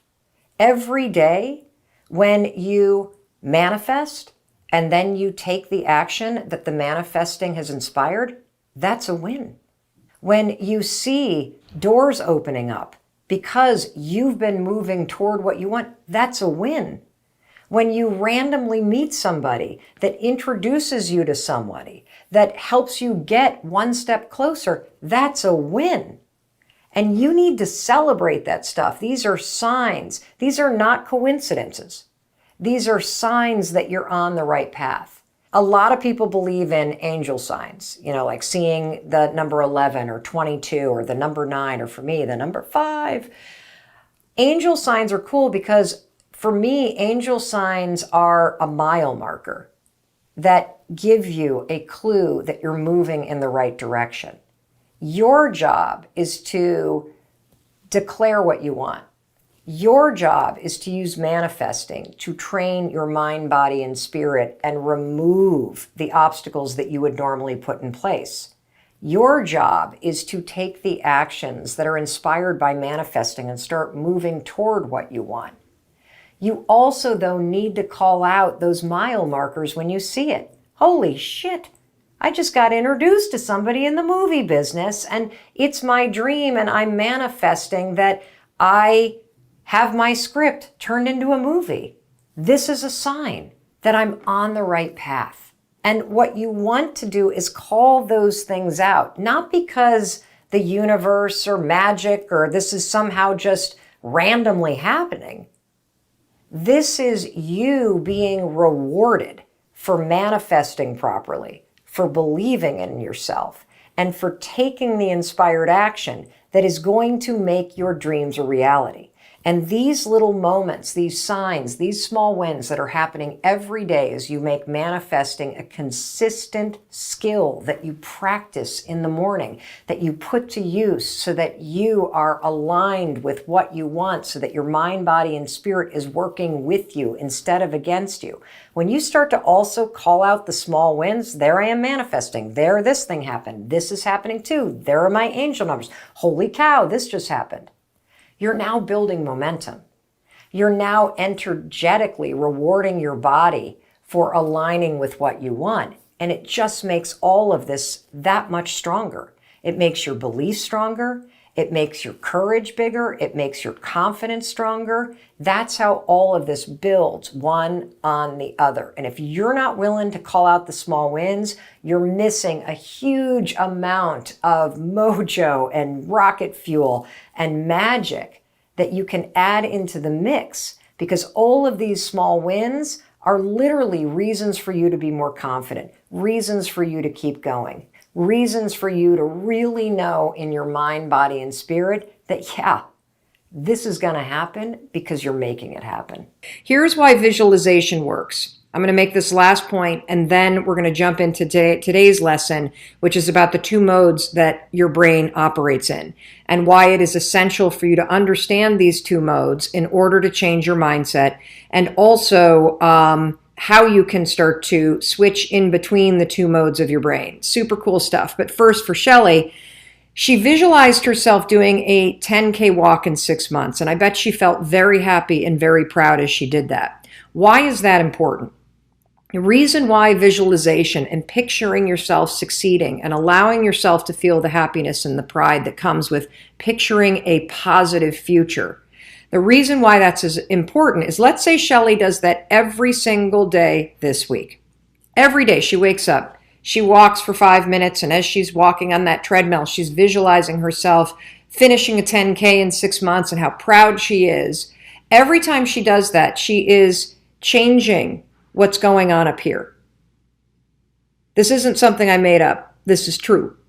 And it's not only true based on science, but let's think about this from a common sense perspective. If Shelly wakes up, or if you wake up every single morning, and instead of thinking about the worst case, instead of looking at your body in the mirror and going, I'm so fat, I'm so out of shape, I'll never run a 10K, this is never going to happen, why didn't I exercise last year, I hate my flabby stomach, I hate my big thighs, I hate how out of shape, I'm embarrassed to go, if that's what you're thinking, then that is what you're allowing your brain to continue to filter the world through. If you start teaching yourself the skill of visualizing a positive outcome and feeling the pride that comes with achieving that positive goal, what happens for you right now is you start to think like the kind of person that does a 10K. If after an entire week, what Shelly does is she looks in the mirror and she goes, I'm getting stronger every day. I'm really proud of myself. Even though I'm feeling flabby, I'm not saying you're flabby, Shelly, but even though I'm feeling flabby, I'm doing the work. I can do this. What happens a week from now is when she sees a registration for a 10K, the old mind that wasn't programmed correctly would go, oh, you're fat, you're out of shape, you're not prepared for that, don't sign up. But the new mind, because she's been visualizing every single day, the new mind, just 7 to 10 days later, is going to go, oh, wait a minute, I'm in shape, I'm proud, I'm doing this. Why don't you sign up? It's going to filter the world in a very different way because you're training it to. This is the heart of doing a mindset reset. And this is why visualization works and why it's an important step and why I'm so glad you're doing it. Is it normal to not be able to visualize? I think that everything is normal. Truly. Because there's no right way to do life, okay? If you're having a difficult time visualizing a positive future, you're not alone, and there's nothing wrong with you, okay? There's just some work to do, and it's work that you're capable of doing. One thing that you could do if you sit and you think about your dreams, and then you go and you close your eyes and you try to visualize yourself walking into that house that you've always dreamt of, or being in the relationship you've always dreamt of, or looking at your bank account and seeing the savings you've always dreamt of, and you just can't see it, okay, no problem. You've got some default settings that have really settled in. We can still reprogram and reset your mindset, okay? We can still teach you to be deliberate. It's going to take time, just like everything, but we're going to do it in micro steps. One thing that we could try is, let's try the power of objectivity, Lindsay. What I want you to do, if you can't visualize something positive for yourself, pick somebody that you love and visualize the thing that you want for yourself for them. So visualize your mom in that scenario. Visualize your friend in that scenario. Visualize one of your kids in that scenario. Visualize me in that scenario. And so when you see me walking into your dream house or walking into that job and quitting it and walking into that new yoga space because you're building your own studio, and you visualize me and you start to feel happy for me, then I want you to visualize me turning and going, Lindsay, you're next. You're doing this too, and you're doing it with me. Use me as the foil to get you to start to train yourself to visualize positive things, and allow me to coach you in your vision and say, you're coming with me. I'm going to be here with you the whole step, okay? Because the power of objectivity works very, very well in lots of other research for decision making, and so I suspect that it will work for visualization too. If you expect to achieve your goals, if you expect to reach your potential, if you expect to have your dreams come true, what I'm about to explain to you is mission critical. You must become a master at visualization. Now, for those of you that are like, what the heck is she talking about? I did not sign up for some sort of meditation woo-woo spiritual thing here. Don't worry, this is Mel Robbins.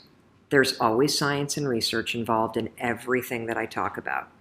So visualization is a extraordinarily powerful skill. And you may have heard of the law of attraction. You may have heard of the word visualization. You may have heard of the word manifesting. I call it seeing signs. So I'm a master at seeing positive signs. I am a master of creating coincidences. I have the world's most incredible luck. You want to know why? Because I understand the science and the skill of visualization. I know that your brain, it is a gigantic detective machine. Your brain is a filter. Your brain is constantly looking for evidence. And that's good news. It's good news when you know how to use it to your advantage. Let me explain. So your brain has a system in it. Here's the technical term. It's called the reticular activating system. It is a network of neurons all up in here. And what is the job of the reticular activating system? It is a filter system. It's basically a system that allows certain information in your brain, and it blocks out other information. And guess who programmed that filter? You did. And so did the people from your past. And so if you constantly feel like you're unlovable, guess what? Your reticular activating system is going through the day, and it is going to point out every single piece of evidence that confirms that negative belief that you have. If you think that people don't like you at work, the reticular activating system, the filter, it is literally going to be looking for evidence to confirm that belief all day long. This is one of the reasons why we have such a problem with politics in this country. This is why there's something called a confirmation bias. Confirmation bias means your mind loves to read things that you agree with, because reading things that you agree with confirms your filter. Why do we have a reticular activating system? There's a really important reason why you have this. The reason why is if your brain let in everything. Have you ever looked at a Facebook page? Have you noticed how many words are on a standard Facebook page, and the ad over here, and the ad over here, and the ad over here, and the ad, and the news feed right here, and the stuff up here, and all this over here? If your brain took in everything at equal value, your head would literally explode off your shoulders. Your brain would melt down. And so the reticular activating system protects your brain by filtering information and only letting in stuff that it agrees with. So that's the scientific reason and mandate for why you got to get busy reprogramming that thing. Because if you live like I have lived for a very long time, one of the beliefs that I had, and we're going to be talking about this a lot this month, one of the beliefs that I had for a very long time is that I was a bad person. that I was not lovable, that I did not deserve to be a good person, that people didn't think I was a good person. And consequently, that led me to do a lot of hurtful things to myself. It led me to do a lot of hurtful things to people that I cared about. And it really damaged decades of my life. And I believed it. I believed it, and it drove my actions, and I saw evidence everywhere. If you're going to do a mindset reset, you've got to change what you believe about yourself. And so for those of you that had a very negative assessment of 2018 and you're feeling down about your goals already as you look at 2019, you have a very negative belief system about yourself. And that's going to stop right now, because now we're going to talk about visualization and how you use it in order to start to reprogram the reticular activating system in your brain so that your brain starts to spot opportunity. Your brain starts to spot evidence that things are working out. Your brain starts to spot coincidences so you can build momentum. And it begins with visualization. So as you take your goals, right? So you've written down all these goals, right, for 2019. I want you to go to each one, and I want you to do a visualization exercise. And here's how you're going to do it based on science, because there's a particular way you have to do this based on science, okay? It's a two-step method. So let's take self-worth, because we had a question about self-worth. If your goal is to improve your self-worth, I want you to visualize what your life looks like and how you're going to feel about yourself when your self-worth has improved. Here's how you're going to do it. So there's two things that you have to do when it comes to visualization. You have to close your eyes.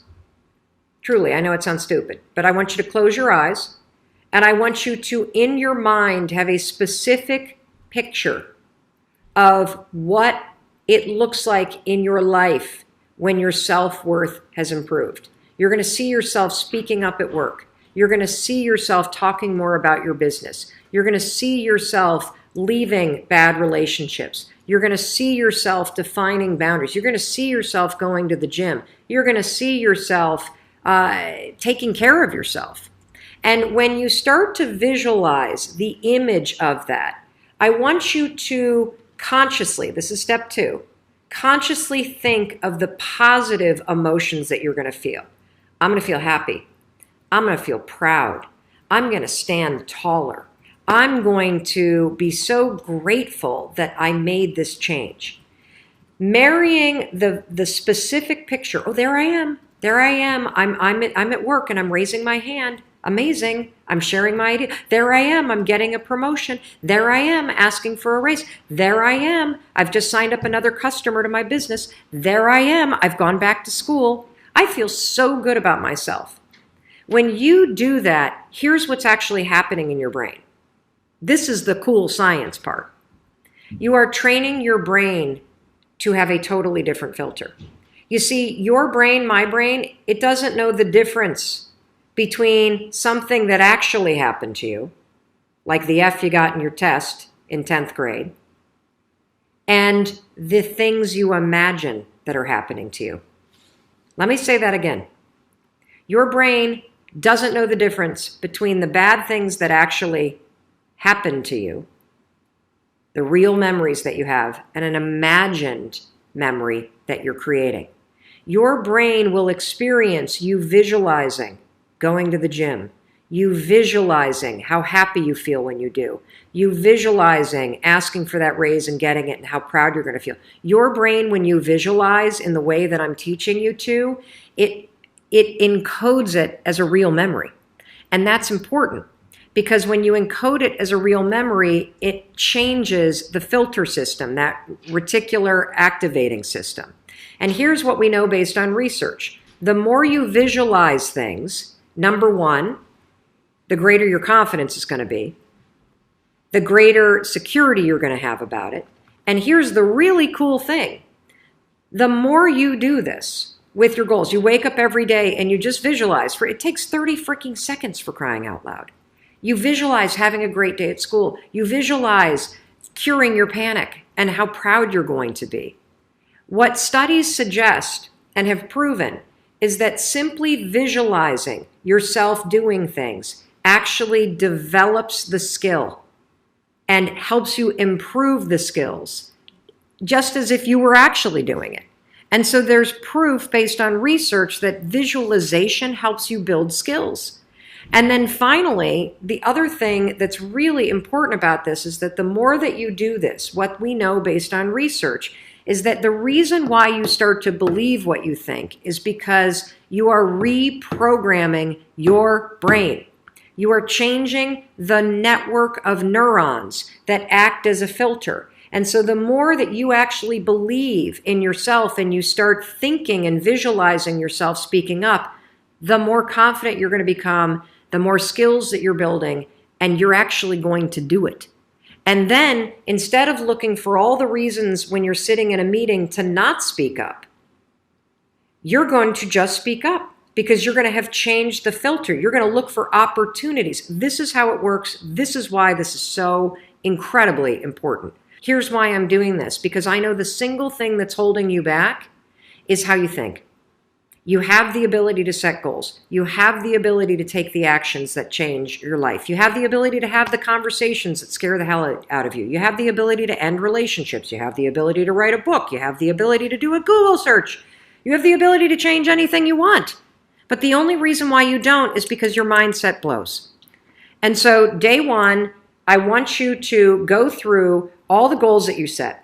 And I want you every single day throughout the next 30 days, you are going to spend 30 seconds. Your dreams deserve 30 seconds, don't you think? You're going to close your eyes and you're going to visualize what does it look like in your life when you have achieved your monetary goals this year? How does it feel to go to the bank and see that balance? How does it feel to be able to write that check and take your kids to Disney World on money that you made? How does it feel to be able to rent your own place or put down a down payment for the house you've always dreamt of? How does it feel to be able to have saved enough money so you can quit the job that you hate and launch the business because you have achieved your goals? It feels darn good. That's how it feels. And I want you to just savor that, because what you're doing when you visualize is you're reprogramming your reticular activating system, that system of neurons, that network that acts like a filter in your brain so that it's spotting opportunity, so that it is helping you see evidence that you are confident, that you are capable, that you can do this, instead of all the garbage you think right now. So as somebody who has gotten into countless Ubers, and some small percentage of them know who I am, and then of course they start asking questions. Talk to me about chasing your dreams and this quote that you have that an aha moment does not necessarily lead to an aha life. Yeah, the Uber driver in Dallas that's in this book. I get choked up when I think about him. An aha moment. Why choked up? I get choked up because what happens for me every single day is, and you hear from people every single day, you've got millions and millions of people that are inspired by, empowered by, impacted by your content. There are people out there that use your work as a lifeline, and it is humbling. And what I am really present to in the work that I'm putting out, in the stuff that I'm sharing, whether it's my failures or the things that I'm using that are helping me in my own struggles, is just how much people are holding themselves back and how much pain people feel. Because most folks know what they dream about and what they want. And yet, they're spending all of their time and energy arguing against what they want. And so you can have all these epiphanies. I hope that when somebody listens to our conversation and watches this, that they have a massive aha moment. But it's not going to mean fucking shit if you don't take action and do something about it. The aha moment is the door that opens. But your new life does not begin unless you fucking step through the door. And most people, and that's what was so kind of, the simple idea of high-fiving yourself, of encouraging yourself, of supporting yourself. Most people, when you have an aha moment and the door to your new life opens up, instead of going, I got this, let's go, and high-fiving yourself to step forward, most of us go, I don't know if I'm worth it. I don't know if right now is the right time to do this. I don't think I'm good enough. I've failed so many times, I can't go through that door. And that's the problem I want to attack right now. That there is somewhere in your life that you know what you want. You can feel it pulling you. And you are actively arguing against it. You're bringing yourself down. You're beating yourself out. Like, people will cheer for you and me. They won't cheer for themselves. I'm the same way. And so this Uber driver, the story that you're talking about, I get into the car and we start driving, and I'm on the phone as we're driving, and I'm having a conversation with somebody about this daytime talk show that I launched, which was a dream with Sony Pictures Television, and then was promptly fired after season 1. It was a huge fucking failure because we didn't make it to season 2. Huge failure in real world terms. Right. Massive success when it comes to the timeline of my life. And so I'm talking to this person about the talk show. I hang up the phone and this Uber driver comes alive. He's like, oh my gosh, I can't believe you're in my cab.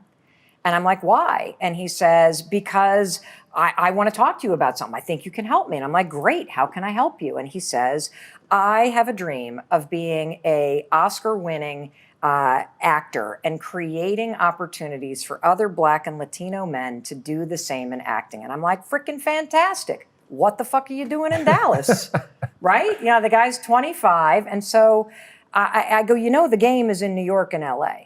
I mean, sure, you can act, you can write stuff, you can be here in Dallas, but why are you not in LA? Why are you not in New York? And he's like, you're right.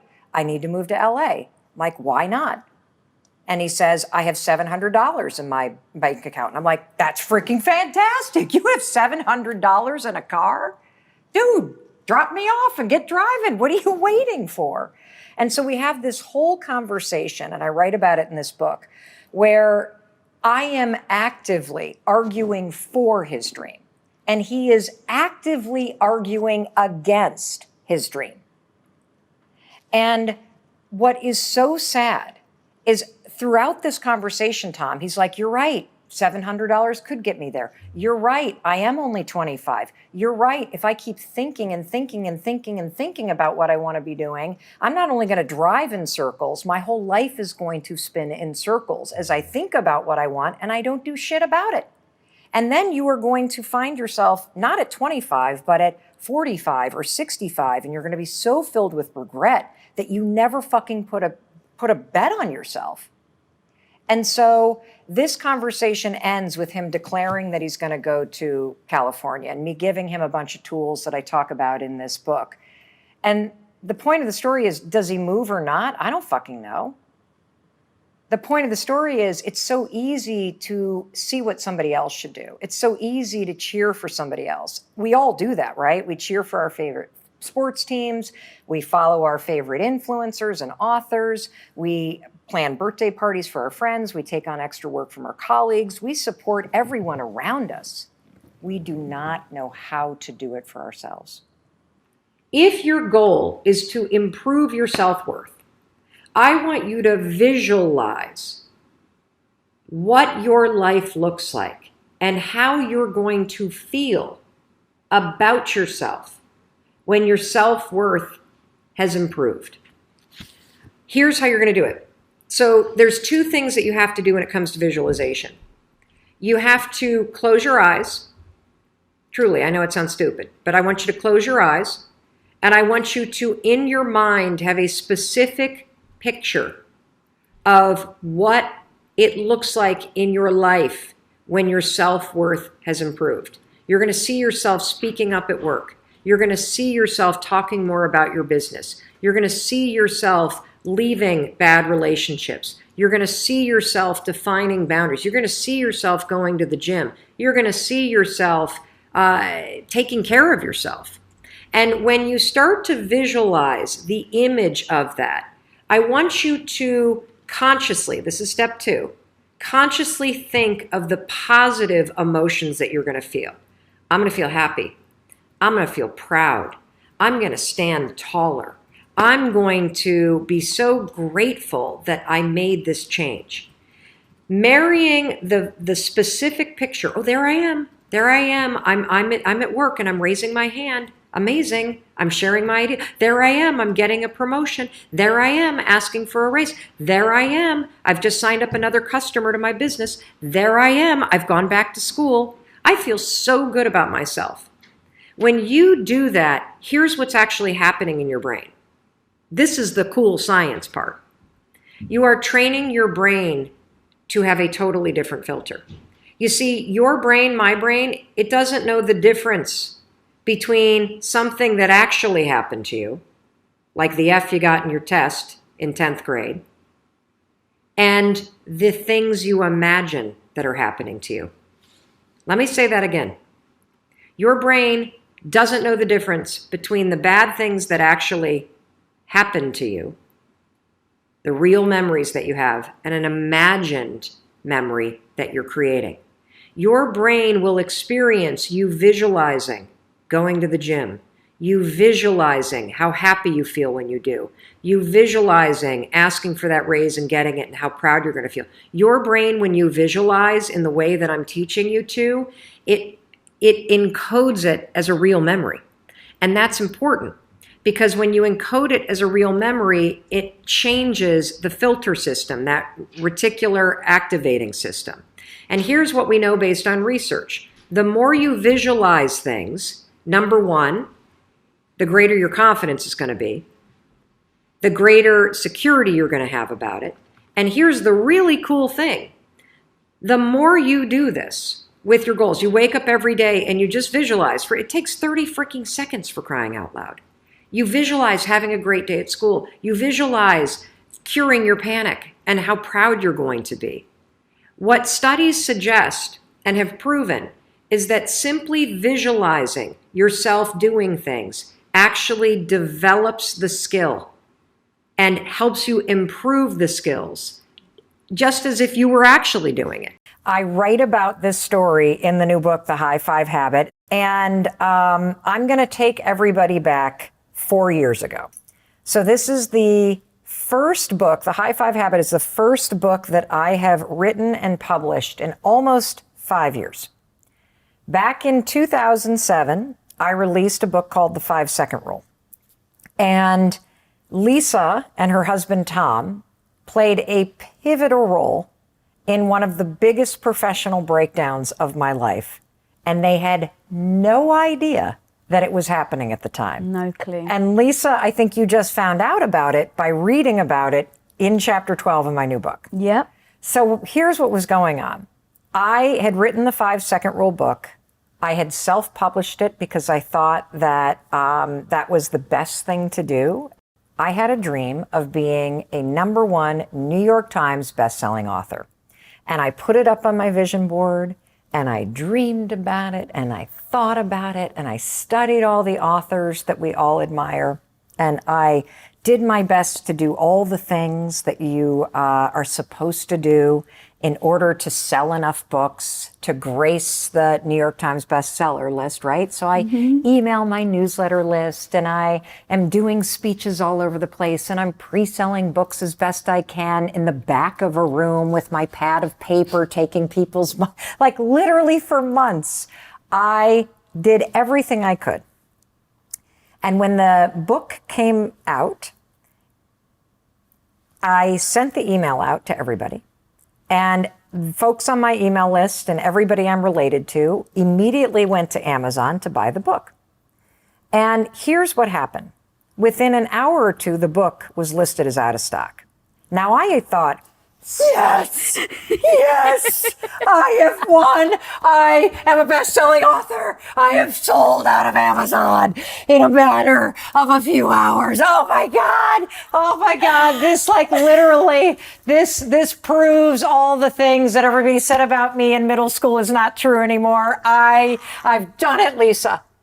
And then I started to realize I had not sold all the books because I had 20,000 books at Amazon. I did not have that many people on my email list. And people started to email back going, it's out of stock, it's out of stock, it's out of stock. You think your dream, like the height of your freaking dreams come true at this point? Yes, I think I've done it. Like I've sold, like I am a success. I am a phenomenon. This is unbelievable. I think the dreams are coming true. And then within a couple hours, people start emailing going, it's out of stock, Mel. It's out of stock. It's out of stock. It's out of stock. It dawns on me, there's no way I sold 20,000 books. There's no fucking way. I call the printer that I worked with that helped me self-publish, and it's a little self-publishing publisher. And he tells me that he's seen this happen before, where when Amazon gets a flood of traffic to something that they're not expecting, they will turn off supply to make sure it's not a bunch of bots and to also check inventory. And we had no ability to figure this out. So for the first couple weeks that the book was available, it was out of stock. So here I am in this 2-week period where I have worked my ass off. I have done everything you're supposed to do, Lisa. And my book is out of stock. I have sent my entire marketing campaign to a product you can't get. And I'm thinking, why are you doing this to me, universe? I have worked hard. Why do I have to be the bad news bearers? Why am I not part of that super, awesome group of best-selling authors? When is it going to be my turn? And I start to go down the drain. Enter Tom and Lisa Bilyeu.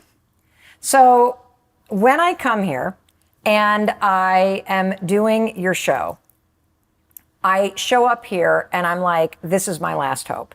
Because by the time this thing gets on air, maybe the book will be available. I have got to pull myself together.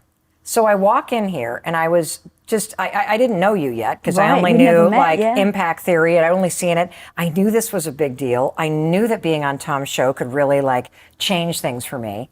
And I walk in here and I feel like a complete failure. You are lovely and delightful. And I immediately start feeling like I don't freaking belong here. I mean, they just had this best-selling author and that best-selling author and this famous person was just here. What am I doing here? I am a self-published author with a book that's out of stock. I'm failing. I hope that they don't know because this is terrible. He is going to figure out before I enter the set that I don't belong here. You think imposter syndrome galore? Oh, completely. So I'm upstairs in the bathroom and I am having a case, no kidding, of stress diarrhea. I have got to empty the bowels because I am so sure that I'm about to be called out for the fraud that I am, that the book is not successful, that Tom's made a mistake. I look at the mirror, my cheeks are as red as a baboon's ass. I am sweating profusely. I've got pit stains on my red shirt. And then there's a knock on the door. We're ready for you, Mel. I splash water on my face.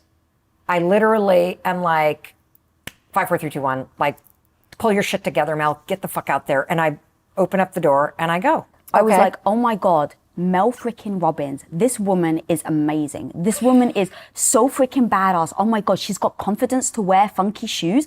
Oh my God, this woman is I'm in awe. And so I'm like, do I have the right to talk to her? Oh, I'm for God's sake. But I'm like, can I ask her how the book is going? I'm all tense. I'm all nervous. I'm okay. Okay, is the team right? Are we impressing her? Does she have her right coffee? I'm in my own freaking head. And it's so funny. Again, why I want to bring this up is how different our perspectives were. I was in fucking awe of you, girl. And I still am. But I was like, you are on a pedestal and you get on set and you sit down. And the first question, you're like, motivation is garbage. And I was like, this woman is the most confident, strong woman I've ever met in my life. Well, because, that's what fell out of my mouth because I was basically having a panic attack in your bathroom. So motivation is garbage. I wasn't feeling motivated when I walked on that set. I was feeling scared. And one of the things that you believe that I believe too is that your feelings are going to rise and they're going to fall. And feeling nervous and feeling scared and feeling on edge and imposter syndrome, it's all normal stuff. You got to develop the ability to feel all that stuff have your cheeks be as red as a baboon's butt, and walk out there and do it anyway. That's what you've got to develop in life. And that moment taught me that. And there was something else that happened. So when I left that set, the whole time that the book was out of stock and I'm sitting here going, woe is me, and I've failed again, and I screw everything up, and why doesn't anything ever work out for me? I would catch myself and I would say this: there's no way, Mel, that you've worked this hard that something amazing isn't going to happen. You have to keep going. You have to believe that this moment is preparing you for something amazing that hasn't happened yet. That was the mantra that had deep meaning for me in this moment, because it was a way for me to take an attitude that was going down the toilet and flip it into what I call a high five attitude that was more empowering and supportive and encouraging. And so I kept repeating it, Lisa. There's no way something isn't going to happen when you work this hard. This moment is preparing you. It's giving you an experience, a person, a skill, something, Mel, that you need, because something amazing is coming. You don't know it, but something amazing is coming. That gave me the resilience to keep going, even though the book was out of stock, even though by all measures I had failed. So your interview releases, and I all of a sudden get this email from Audible. I had forgotten that I had published an audiobook. I had self-published that too. My husband had uploaded it himself to the Amazon platform called ACX, which is a self-publishing platform for Audible. I had completely forgotten about the audiobook because I was so focused on this New York Times thing. And by the way, here's another thing. You can't make the New York Times list if you're a self-published author. Something I didn't even know when I started. So here I thought I'd fail, didn't achieve my dream, the whole thing. I get this email. Your monthly report is ready. And I'm like, monthly report? What are they talking about? I click on that report. I open it up. I am literally like, oh my God, audiobooks. Audiobooks? Who knew audiobooks were a thing? Here's what happened. The entire time that I kept going, something amazing was happening, Lisa. They were going to the hardcover, but it wasn't available. They bought the only thing that was available, the audiobook. The 5-second rule became the #1 audiobook of the year, Lisa. It, to this day, is the most successful self-published audiobook in the history of Audible. And it created a brand new partnership that I have with Audible. Something, by the way, that I never would have had happen had my hardcover campaign be successful. And here's the other thing. I have never achieved my goal of being a New York Times bestselling author, and I might never achieve it. I've never made a traditional bestseller list. And it proves something that I believe very deeply. And that is that your dreams and the things that you put on your vision board have a very important purpose. They pull you through your fears. They inspire you to take action, but they are not necessarily meant to be achieved.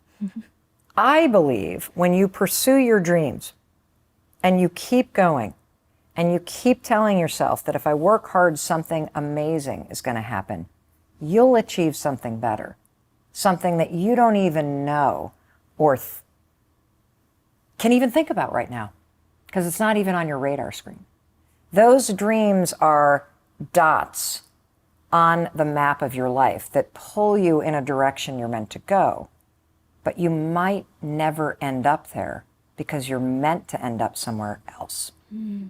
I actually have an incredible quote of yours about dreams. You say, when it comes to your dreams, you have two choices: pursue them or be haunted by them. It's true. You can't forget a dream. You can't. Hey, it's Mel. Thank you so much for checking this video out. And if you like this one, I have a feeling you're going to like this one too. I'll see you there.